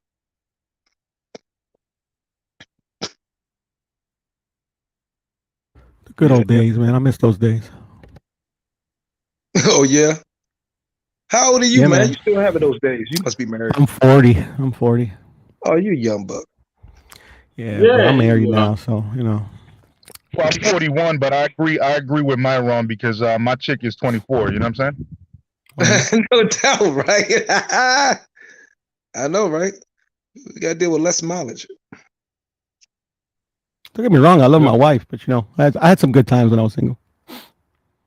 I tell you what, man, the youngest person I ever dated, I was 40, she was 30. And I already had 4 children at that time. She's like, "Yeah, I want to get married and have children." I'm like, "Not with me, though." And this is a true story of what happened. So she came over the house, things got hot and heavy, and take off her clothes. And then she's like, "Hold on, I just want."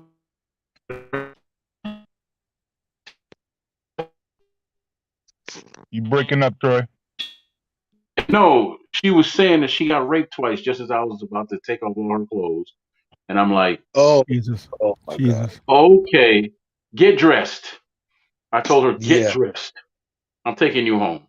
Because I see what you're trying to just go ahead." No. Get the hell out of here. Here's the situation though. She was 6'3". She wasn't no small girl. So yeah, we had a little Where you be disagreement. finding these women, Troy? What the fuck? Hey man, next you got 7-Eleven and shit, fucking Mongolia and shit. Like, come on, bro. He found a freaking Amazonian freaking trap. They're out there. Like searching all across the world for the tallest fucking females and shit. She was going to whip Troy's ass. That's what she was telling. He talking She's about from no. Langley Park. She's from Langley Park, Myron. Why would she say that? No, there's no way you. There's no way the mighty. You're from No Langley way the Park. mighty Your family's soldier. from There's no way Langley. the mighty soldier going to salute for that at all. After you say something like that, your mind went totally to what I mean, Neverland, and it's like, okay, no, this is done. I almost married one like that, to be honest. Oh, you freaky then, dude. Oh, I no. hope she. It wasn't like You know, that, you know. not Go ahead, Major. but I hope she didn't get raped by some fucking 5'1" dude. You know what I'm saying? Being 6'3". You know what I mean? Oh, that's how tall Troy is.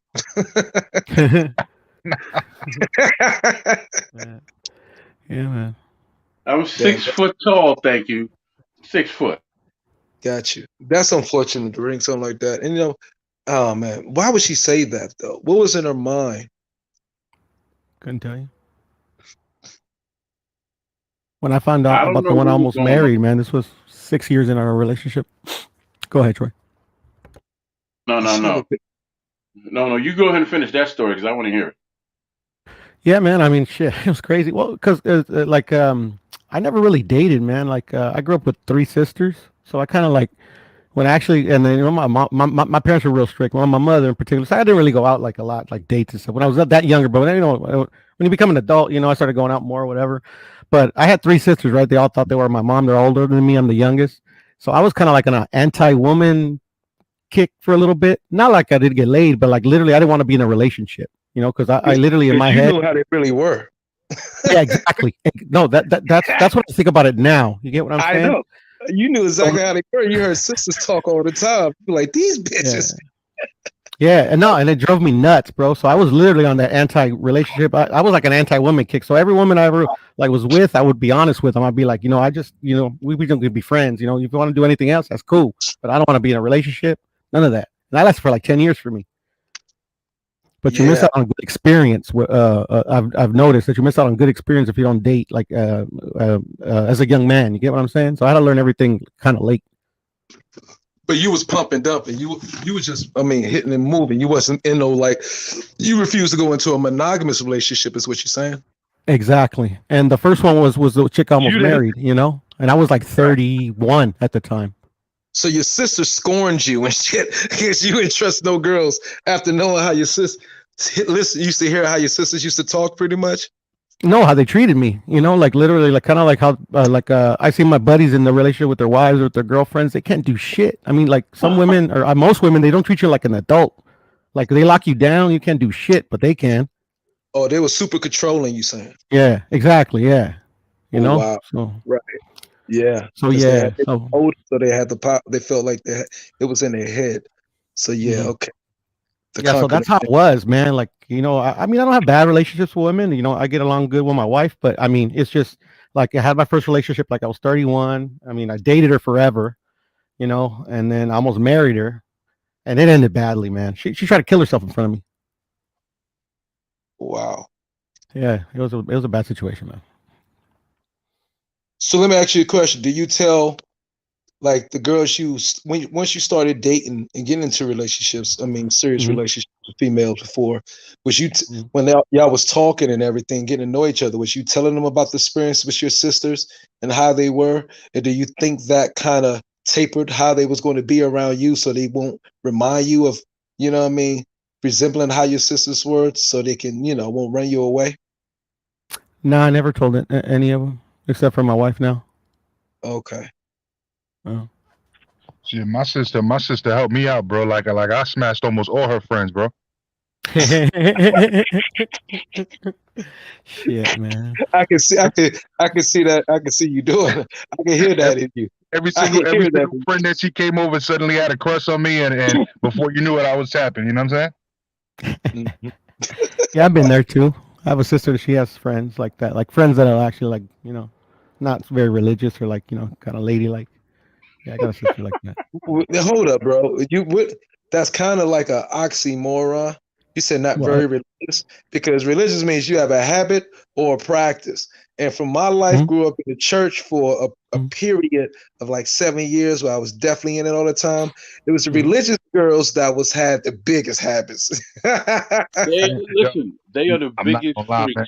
biggest freaks in Yeah, the man. world. Yeah, that's true. That's true. That, They all major freaks, that's bro. no lie. I don't. Yes. So, where you think the saying that pastor's daughter come from, and the the stereotypes of that? Because a lot of times that's true, bro. I mean, every girl I knew. Look, To and the point. What's up, Guido? What's up, Guido? Oh shit, what up, Guido? So Guido. Go Yeah, ahead, that's a good Myron. point, Go brother. ahead, Myron. Go on, bro. no, I'm through. But I just know I've seen me and my guys, friends was in church, and we seen a lot of things on church retreats and everything. Like, oh wow, you know what I mean? Because I think it was it caused an opposite effect, because being in church, you're supposed to act holier than thou and like such and such way. It kind of Yeah. created the opposite effect in people. You know what I'm saying? Yeah, Tony facts. Braxton, And perfect example. Yeah. Whitney Houston, right? Didn't she grow up in the church? Yeah, true, No, true. Yeah, she did, and so did what's her name, Beyonce. But look at her videos. she grew up You in know the what hood. Beyonce used to sing for the church choir. Oh Well, I no, mean, no, no. I was talking about people that yeah, I have would fathers no that are doubt. pastors, like Oh, Tony Braxton. that's different. Yeah, yeah, no, yeah, Oh, okay, okay, that's okay, okay. different. Yeah, that's but still, they all freaks like that too. Yeah, yeah, I get what you're saying.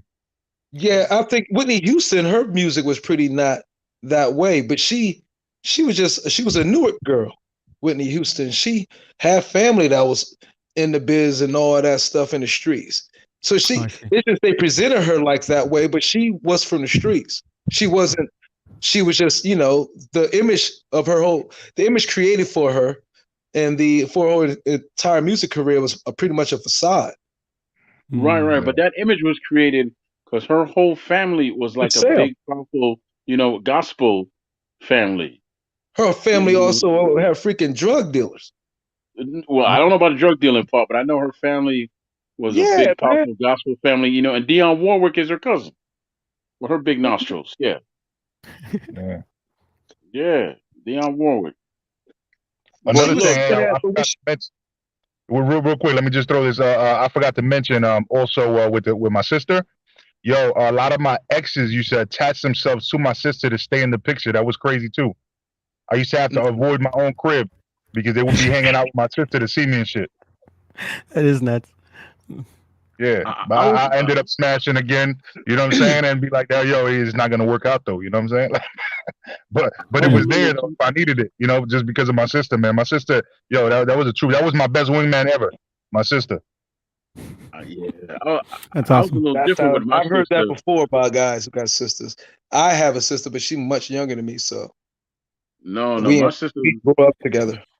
about 4 years younger than me, and she used to do braids, right? So I would tell my female coworkers that, or just the ladies I was meeting, and I would take them over to the sister's house and leave them.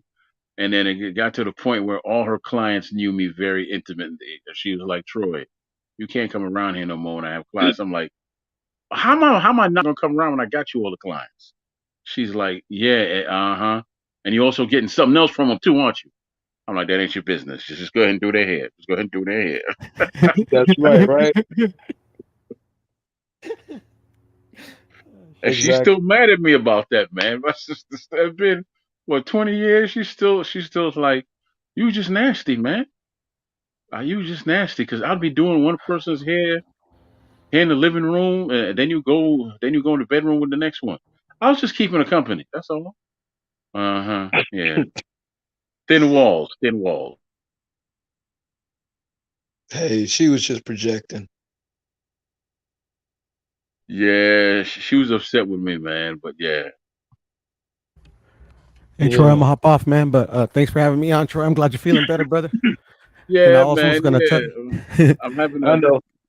I got to sleep today, man. I got a lot of sleep today and stuff, and I got some rest in, man. That's good. That's good. Now, I was also gonna tell you, Mexicans also have mole. That's kind of like Mexican barbecue a little bit. But with that being said, peace out. All right, bye. All right, be safe, Puro. All right. You too, 'Cause I know BJ. people listen to that show. Dr. Like, Myron. he ain't talking no boxing. These little perverts on this goddamn stream is talking. It was cool. Well, no. You saw the thumbnail. It was about cooking. It wasn't about no boxing, man. Well, yeah, we Usually, talk about cooking something up, ain't we? Yeah, yeah, we took. yeah. It's about We cooking chicken for sure. we Yeah, just talk. Yeah, because a lot of times I really don't want to talk boxing. So what I'll do if I have somebody, I'll give them a major key, and major key can chop it up with them, and I'm free to do what I want to do. You know, that's how it Right. works. You know, one hand yeah. washes the other. You coming on Monday, right? Yeah, All right, cool. no, but you know what's so bad now? I got to write all my questions down because I'm starting to forget stuff too fast. Yeah, no, So I got to we'll write them. collaborate before that. We'll collaborate before that because I mean, I'm still waiting on the last confirmation. Like, you know what I mean? Like, so, but as far as I'm concerned, it's Monday 8 p.m. So, you know what I mean? Yeah. All right. Well, yeah, man. I'm definitely gonna be there, and I talked to Popeye, so he's definitely there. You know, to pop in and have a conversation with him. He's gonna be the same way that old boy was when he came on the show with David. Yeah.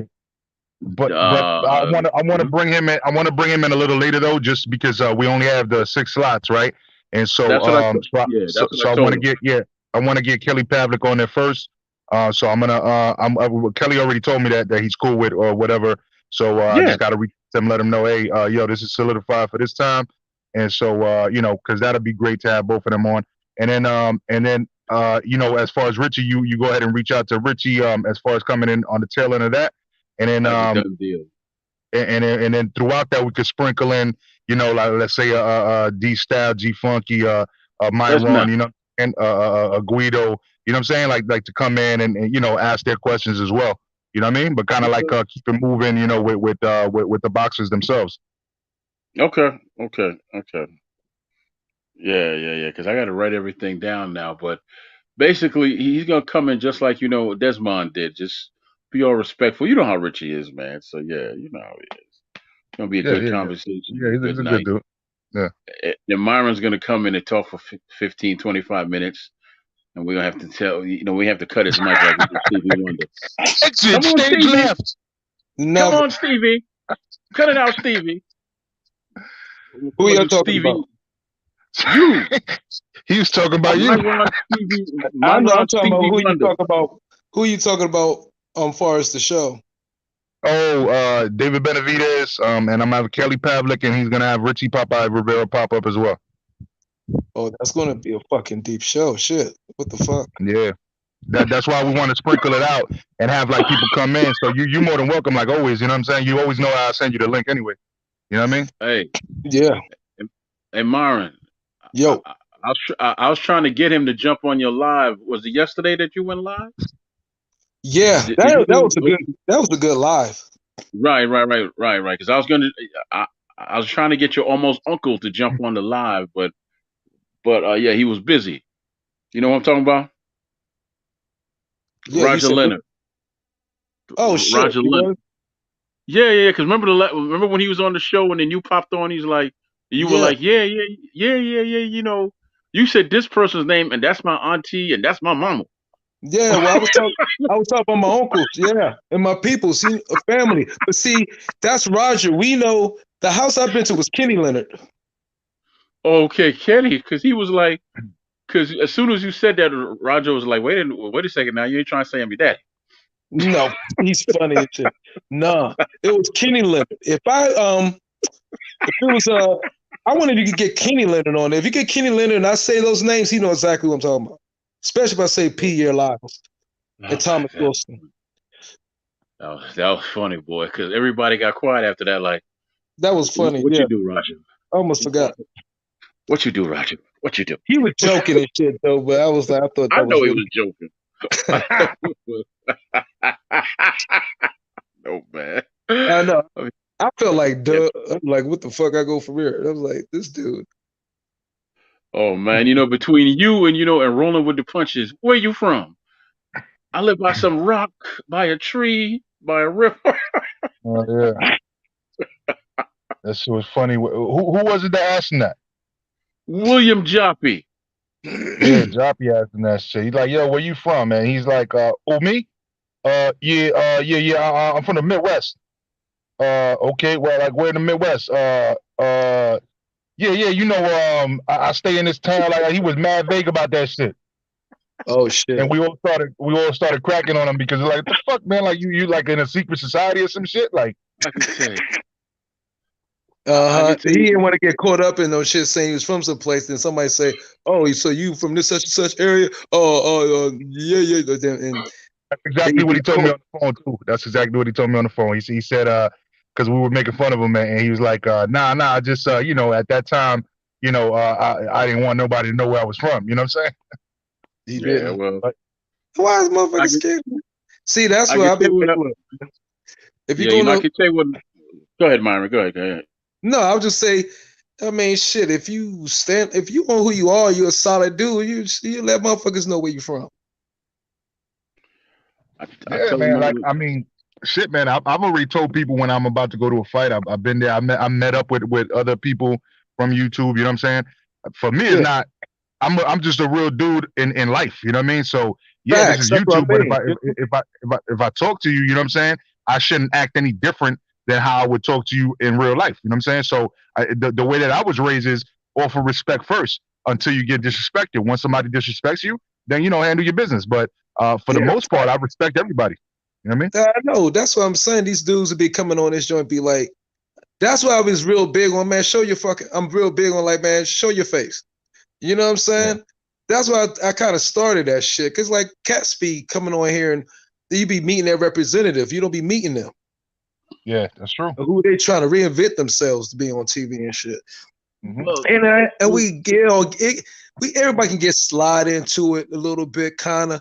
You know what I mean? It happens to me, you myself, to be 100%, but everything I'm saying been at least 95% fucking authentic. So it's like it's nothing for me to really hide or be ashamed or be like, or try to cover up some or like cover your tracks or some shit. And that's why I was with people like, man, show your face, dude. Where you from? Okay, well, I don't ask where you from, but just show your face. Because a lot of people say shit behind their freaking avatars and shit that I don't think they would say with, you know. Hell no.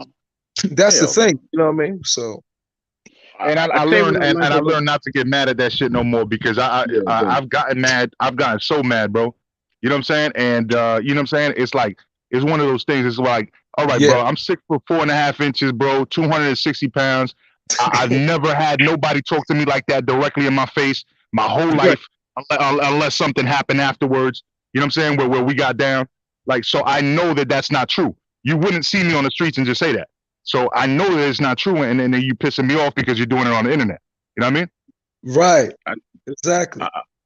I tell you what I like about doing this show with Old Major here. We don't have the big numbers yet, but we definitely create memories, man. Because I know a lot of people go back and watch the replays and be like, I don't remember you saying that. Like the last one we did with James Toney, right? So, Myron, James said he was talking about Holyfield. I don't know if it was me who asked him a question. No, it was Bruce Gold that asked him a question about Holyfield, right? And he was like, man, XYZ, fake ass God, man. Right? He's a fake ass God, man. To who? I said, no, he was just saying that, you know, out loud about Holyfield, right? Oh shit, for real? Yeah. You know, and I came off mute, and I'm like, James, you raw as hell, man. You can't be calling him fake ass God, man. And I was laughing. I was on camera and everything, and he wasn't laughing. He wasn't laughing.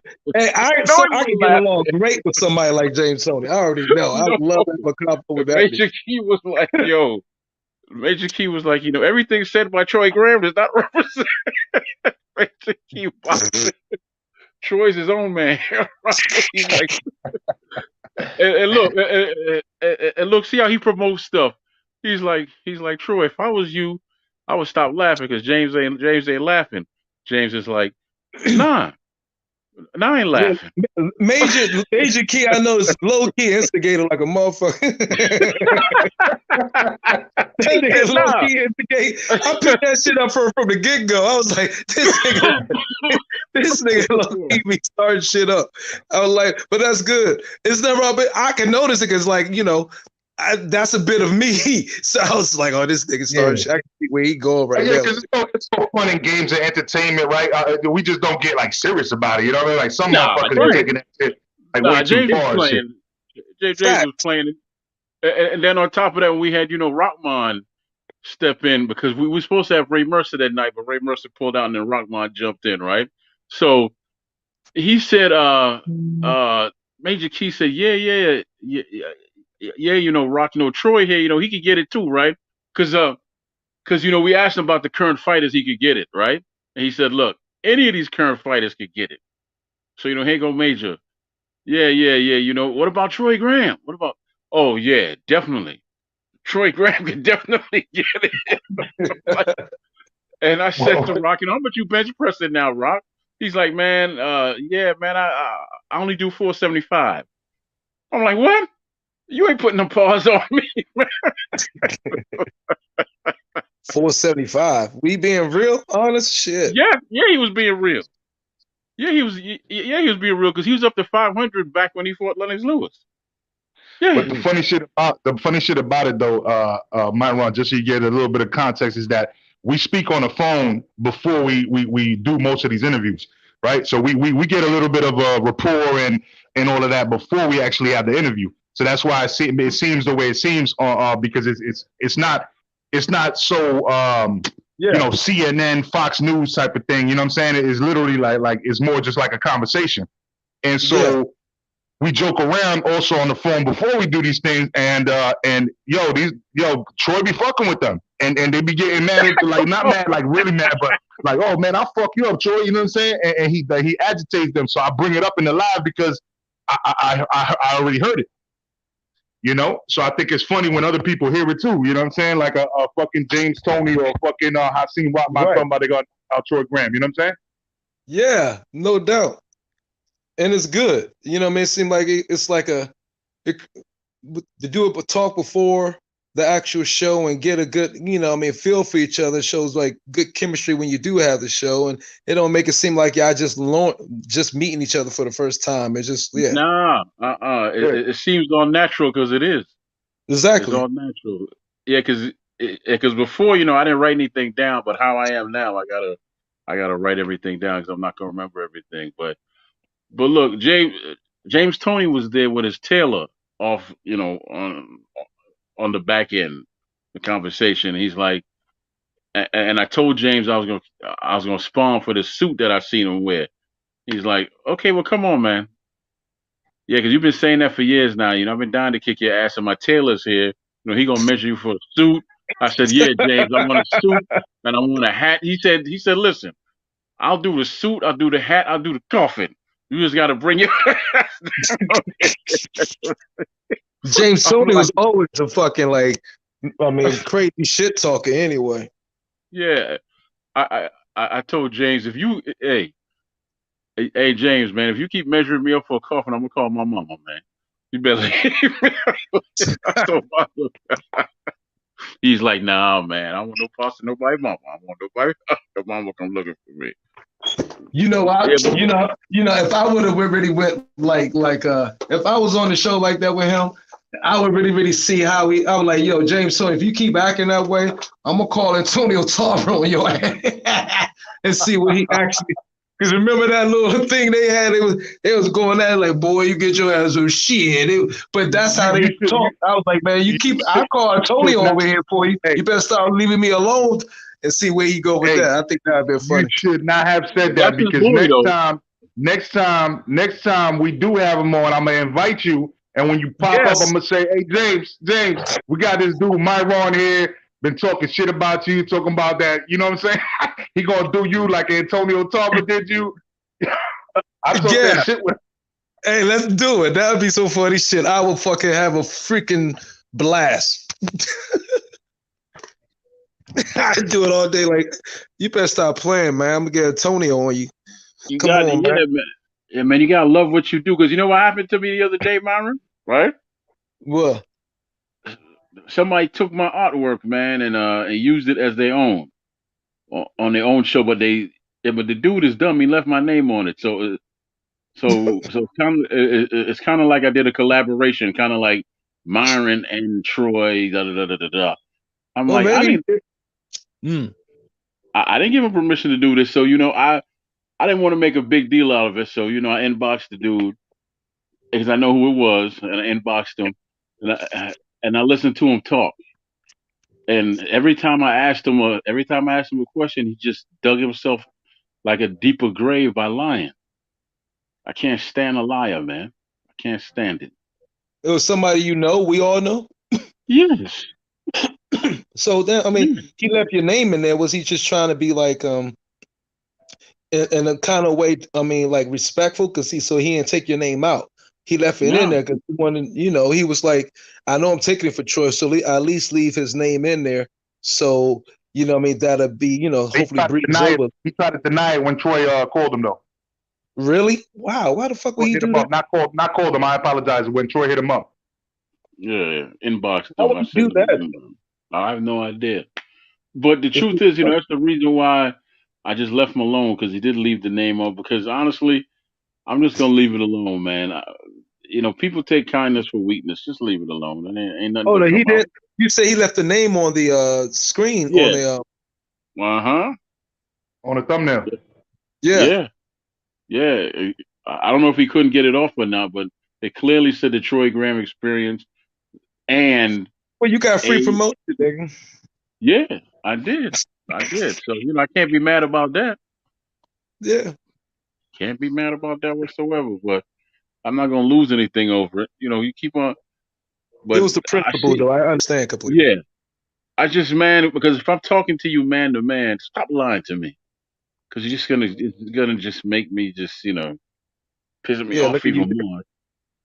I cannot stand liars, man, because you scratch a liar, find a thief. Can't stand them.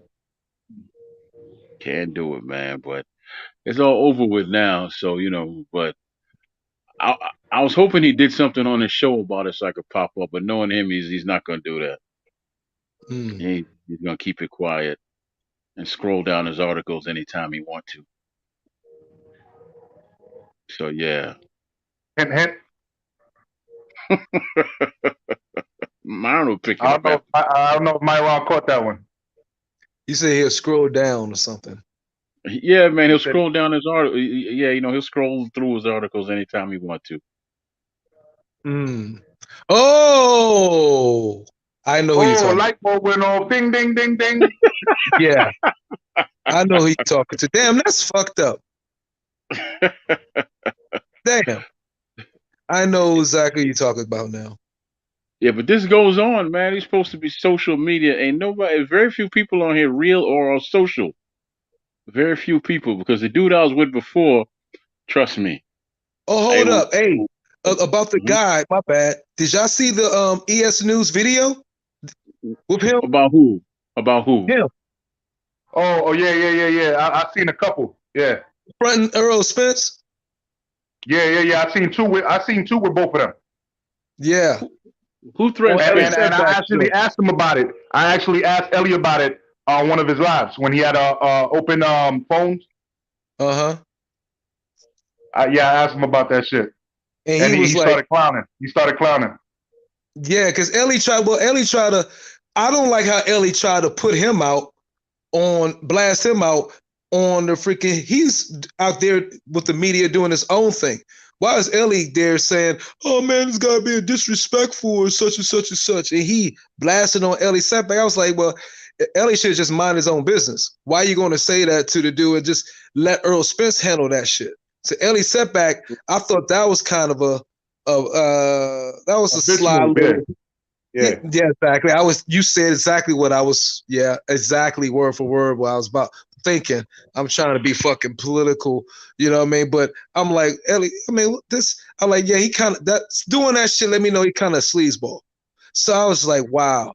You know what I mean? He should have just stayed the fuck out of it, let Earl Spence and that man doing what he was doing. He was like, why is this guy asking disrespectful or whatever he said, Christians like that? I'm like, oh, he's just trying to butter up to everybody. This dude's a complete fucking suck up. So I'm like, but I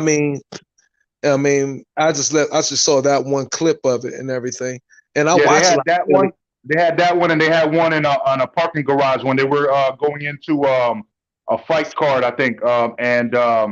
and they were like in the garage and they were interviewing somebody. I can't remember the details of that one, but they that was like the first encounter that they had, and then the second one that you saw, that was like more like personal. You know what I mean? Because they had already bumped into each other. Right. Yeah. Okay. I was like, Alex said, man, what the fuck? Oh, you get slapped. If I would have definitely like redirected all my attention from Earl Spence. He said some shit like that. If I asked a question just to try to a provocative question to get a scoop or whatever, or just to get, I went right on Ellie, right with camera right there, and just completely embarrassed him. I know I would have did that. That be me. He had that way better than I could. I'll be honest. That's why I don't think I could ever do that media front. Let me front on me in front of all these people just to try to make yourself look good, bro. That's some fuck shit. Yeah, man. But I watch I watch a lot of his videos. Ellie's everywhere. It's hard not to fucking, you know what I'm saying? It's hard not to with the videos and shit. But I thought he shouldn't have fronted on. Well, I started watching, but I just don't like the clickbait, bro. Like, he does a lot of shit where he does. He misinterprets what's going to happen in the video, and then sometimes he'll do videos where he's not even talking. It's like you got to read what he's doing, and he's scrolling through that shit mad fast. And then also he does videos that he did years ago that I've watched already, and he'll play it like it's a new video. He won't say it's an old video. For real. He'll change the title of it and shit and all that. Yep. Is that he changed the titles of it and everything? Yeah. And okay, yeah. And the screen saver? Wow. Yeah, well, he'll make it look like it's something new, but based on whatever's going on with that person at this time. Right. Okay. Yeah.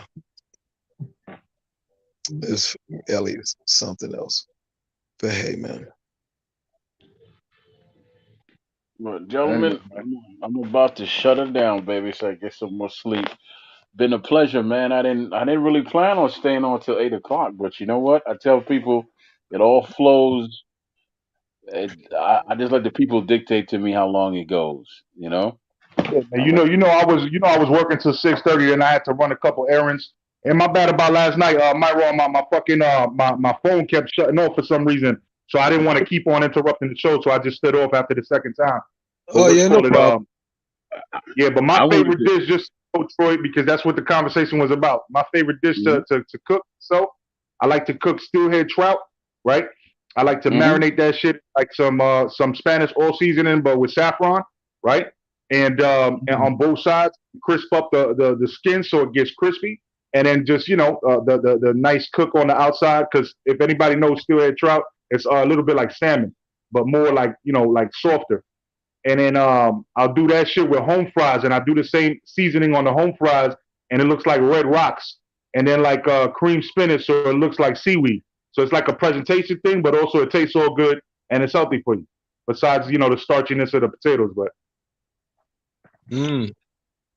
Fuck well, yeah, and that sound good. That sound good, man. Sound like it's a lot of work, man. But go ahead and tell your favorite dish, and I'll tell mine, and we will shut her down, baby. Shut it down. Go ahead, Marvin. What? My favorite what? Your favorite dish. I don't have no favorite dish. I eat every fucking thing.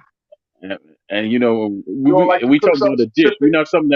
We're not talking about something that walk on two legs, Myron. We talking about the dish. We talking about the dish. Oh man, look, to be quite honest with you, look, you're funny, Slim. To be quite honest, I really have no. I'm like a inventor of some new shit. I would like, look, bro. I would get a whole bunch of different like marinades, seasons, and such, and just make shit up. That I would never have no name. I remember the ingredients that I put in, but I would just make shit up and experiment with something for like a month. Like if I might want to find a new find new shit to marinate and bake chicken in or something. And but it's never consistent. It's not like I want to write a book or anything, but I know I taught myself how to make curry real well. And I made my way, and then but I really don't. I it's hard to say. I'm really just like an experimental type of cooker. I don't think of no name anything. I was like, well, what I got in here? Even in times where I might like don't have like, I would see if I could conjure up some shit with just the ingredients I have without going into the grocery store to buy some shit. Let me see what I can make new. What I have here, just to like to see if my palate, you know what I mean, is really good as it is. You know what I mean? And my ex girl used to taste the shit, whatever. It's like, that's good. That's really good, baby. Maybe needs this, that. I'm like just a creative cook. I don't know if that make much sense to people, but Mm-hmm. You That cook makes from your perfect heart. sense. You cook from Exactly. your heart. That makes perfect sense. you know, but You like cook a from your favorite dish, then if I'm going, there's different types of pastas that I've created, and because I did live with my aunt of my uncle's wife, my uncle and his wife, who's Italian. You know what I mean, for like last 2 years, high school, and then an extended period in Hawaii. And I was making cioppino, shit like that, and which is an Italian dish.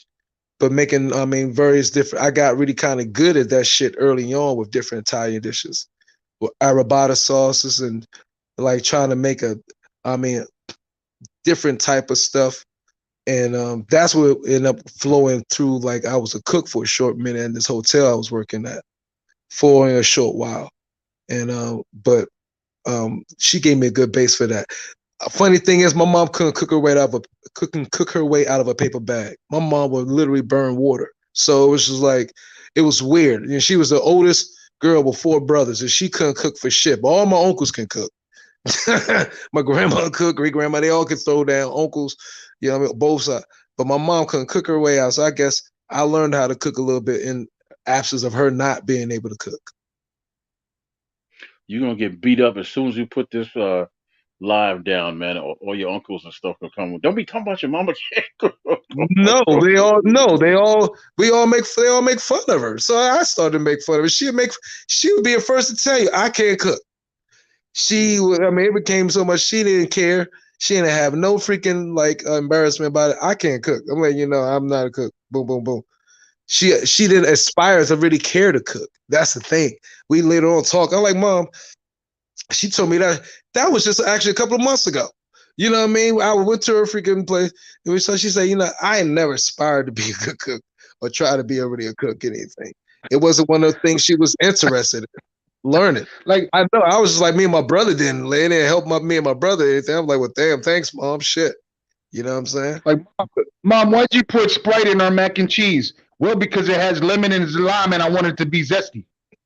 Hey, man, that's the only thing. Funny you said the only thing she was later in years, once I was gone, growing up and already on my own. One thing she did know how to do and make very, very well, and she was making every fucking Thanksgiving or Christmas, was the macaroni and cheese for, you know what I mean, for the whole place. She for all the dishes. Oh, but everybody bring a dish. Her thing was the macaroni and cheese. She got very good at that, but I think it was just easy and it was simple. You know what I'm saying? And she also got really good at making banana bread. Mm. So Well, let me tell yeah, you she, Shut mine, down, man. Troy, 'cause I'm about to bounce, man. Okay, go yeah, ahead, man. But yeah, this is gonna be quick. I love oxtail, but I can't do beef except for once a year. So I substitute the oxtail with smoked turkey neck. I let them things soak overnight in water to get the extra sodium up. Cook them things up, man. You can't tell that I didn't give you some oxtail. Tastes nice, hey, real that's good. nice. Hey man, get yourself some turkey ribs, bro. Man. Where the hell do you get turkey ribs at? Yes, I know they're a new thing. They're not, man. It's a place here where my partner be getting them from. Not my partner, it's like one of my good friends. But you know what I'm saying? And so he bakes the shit out these joints. I've first time having them. I've only had them twice in my life. And it was for my man Jimmy. And this motherfucker, he was a cook too. And man, he Mm. made shit there so freaking awesome. And I be asking him where to fucking get it. He won't fucking tell me. I'm like, you selfish bastard. You know what I'm saying? Like, where you get these shits from, dude? Because man, I've never had, and I mean, old people, nobody never heard of turkey ribs. This place, I guess he gets them from this place. And I was like, my God.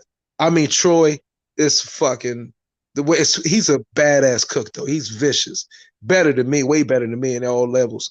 But man, it was one of the, we was at a fucking we was at his freaking, it was a Thanksgiving or something or whatever, and I thought it wasn't Thanksgiving, it was something whatever, but we was over his crib, him, his uncle, whatever, which is more like his bigger brother, because they're close in age and all the family, so I'm over there, me and my girl, and they was like, everybody was eating and shit. So I'm thinking everybody ate. And I'm like, man, what the fuck is these? They're like turkey ribs. And I got to, man, I went back, got like 2 more servings. Those motherfuckers get up, say, where all the turkey ribs fucking go? I was like, oh man, I ate. Show these motherfuckers is amazing. They're like, man, nobody else got none. Or like, hardly only 2 people got any. I'm like, are you serious? I thought all of y'all had your service by now. I ate those shit so fast. Look, bro, when you get your hands on some, they will be addicted. I mean, they were sliding off the fucking bone, man. I was like, oh my fucking God, what the fuck is this? I tore that shit up. Went back, grabbed some more. I'm like, how y'all ain't notice I was getting some? You was all right here watching me. Like, nigga, we watching the TV and shit. I was like, oh shit. Like, yeah, them motherfuckers is amazing, man. I was like, man, I give you $30, man. Go get some more. Yeah. Amazing. All right. Yeah, Look man, them they up, though. sound good. Turkey I'm gonna do rib. my research. Yeah, I'm gonna do my research because there's there's a meat wholesaler not too far from where I live, and then further in the city, the that's where the big shop is. It's the same family, and that's where I get most of my meat from because I trust them. I've been buying meat from them for 20 years, right? Yeah.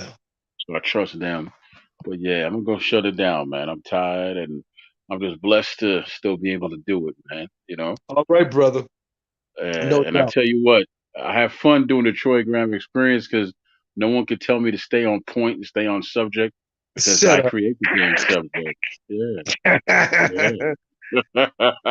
That's why yeah. you were already trying to talk yesterday. Stop it, Joy. Nobody would tell you to stay on subject. I'll be trying to No, say, no, no. stop the I'm not talking smear, about you yesterday.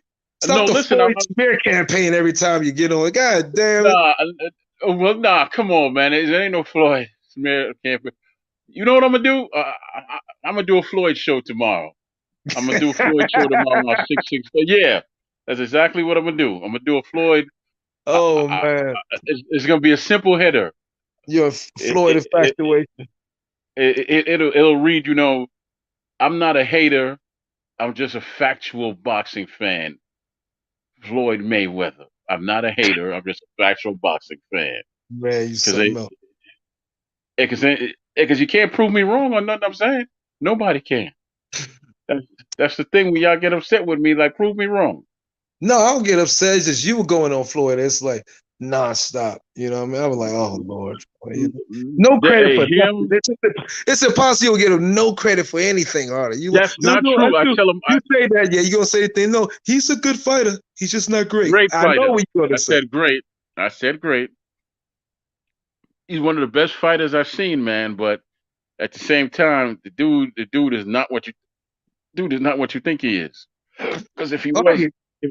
if he was what you think he was, then he wouldn't be fighting 19-year-olds at 40 plus years old.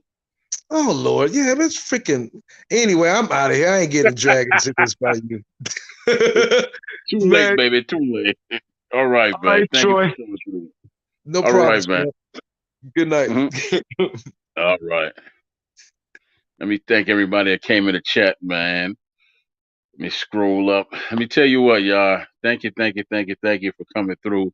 I did not expect to stay on for 2 hours and 18 minutes when I did this. I was looking to do an hour, then go and rest. But like I said, man, you let the good Lord guide you where you're gonna be, and let the soul of the people tell you, or the vibe of the people tell you what's up, right? So, Mark Nash, thank you for coming through. Boxing Lounge, thank you for coming through. Remy, thank you for coming through. Uh Samuel Shaw, man, that's a good damn comic book name, man. That's a good martial arts name right there. Need to get together and create a comic book character and get some animation going on. Samuel Shaw. Bless up yourself. All right. You got D-Ray Productions. That boy can cook. Yeah, he can. Yeah, he can. That boy can cook. D-Ray Productions. Bless up yourself. Puro Central. Bless up yourself, man. Thank you. Old cousin Reggie came through. Thank you, thank you, thank you, man. Appreciate that. Guido! Thank you for coming through, man. Then you got Demtar. How about if I just call you Demi? Demi, I don't want to mess up your name. And Rob G Films. Boy, thank you for coming through, man. But listen, you know what? Since you in the building, you and Samuel Shaw need to hook up, and me, and create a nice martial arts character for that brother. It's kind of like on the same token as Blood and Bone meets Kung Fu, where he comes into different areas and then he does good deeds, then he fades off into the night. You know, or I don't know how old y'all are. There was a show on TV called Stingray about this government agent that basically retired. He was going around doing good deeds for people. He just asked for a favor, and he had a Stingray car at the time. So, you get one of them. For Samuel Peters as the new Stingray. I think that'll be dope. I think that'll be dope.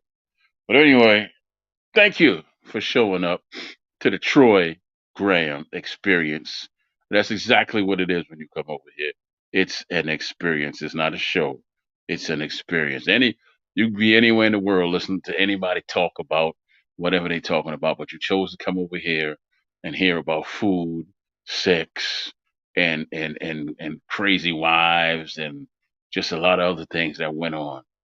Because at the end of the day, this is a conversation piece that I created for myself and for you, the people, to come and have a platform to talk. Because the title of this base is social media. So let's be social and just talk. You can't go nowhere else and just talk. You got to stick to the format. I got a format too. The format is keep it rolling and steady and interesting, and the conversation will go where it goes. That's the damn format. Bless up yourself, one and all. And I got to take control of that, and I will. But as long as it goes that way, I know how to deal with it. Bless up yourself.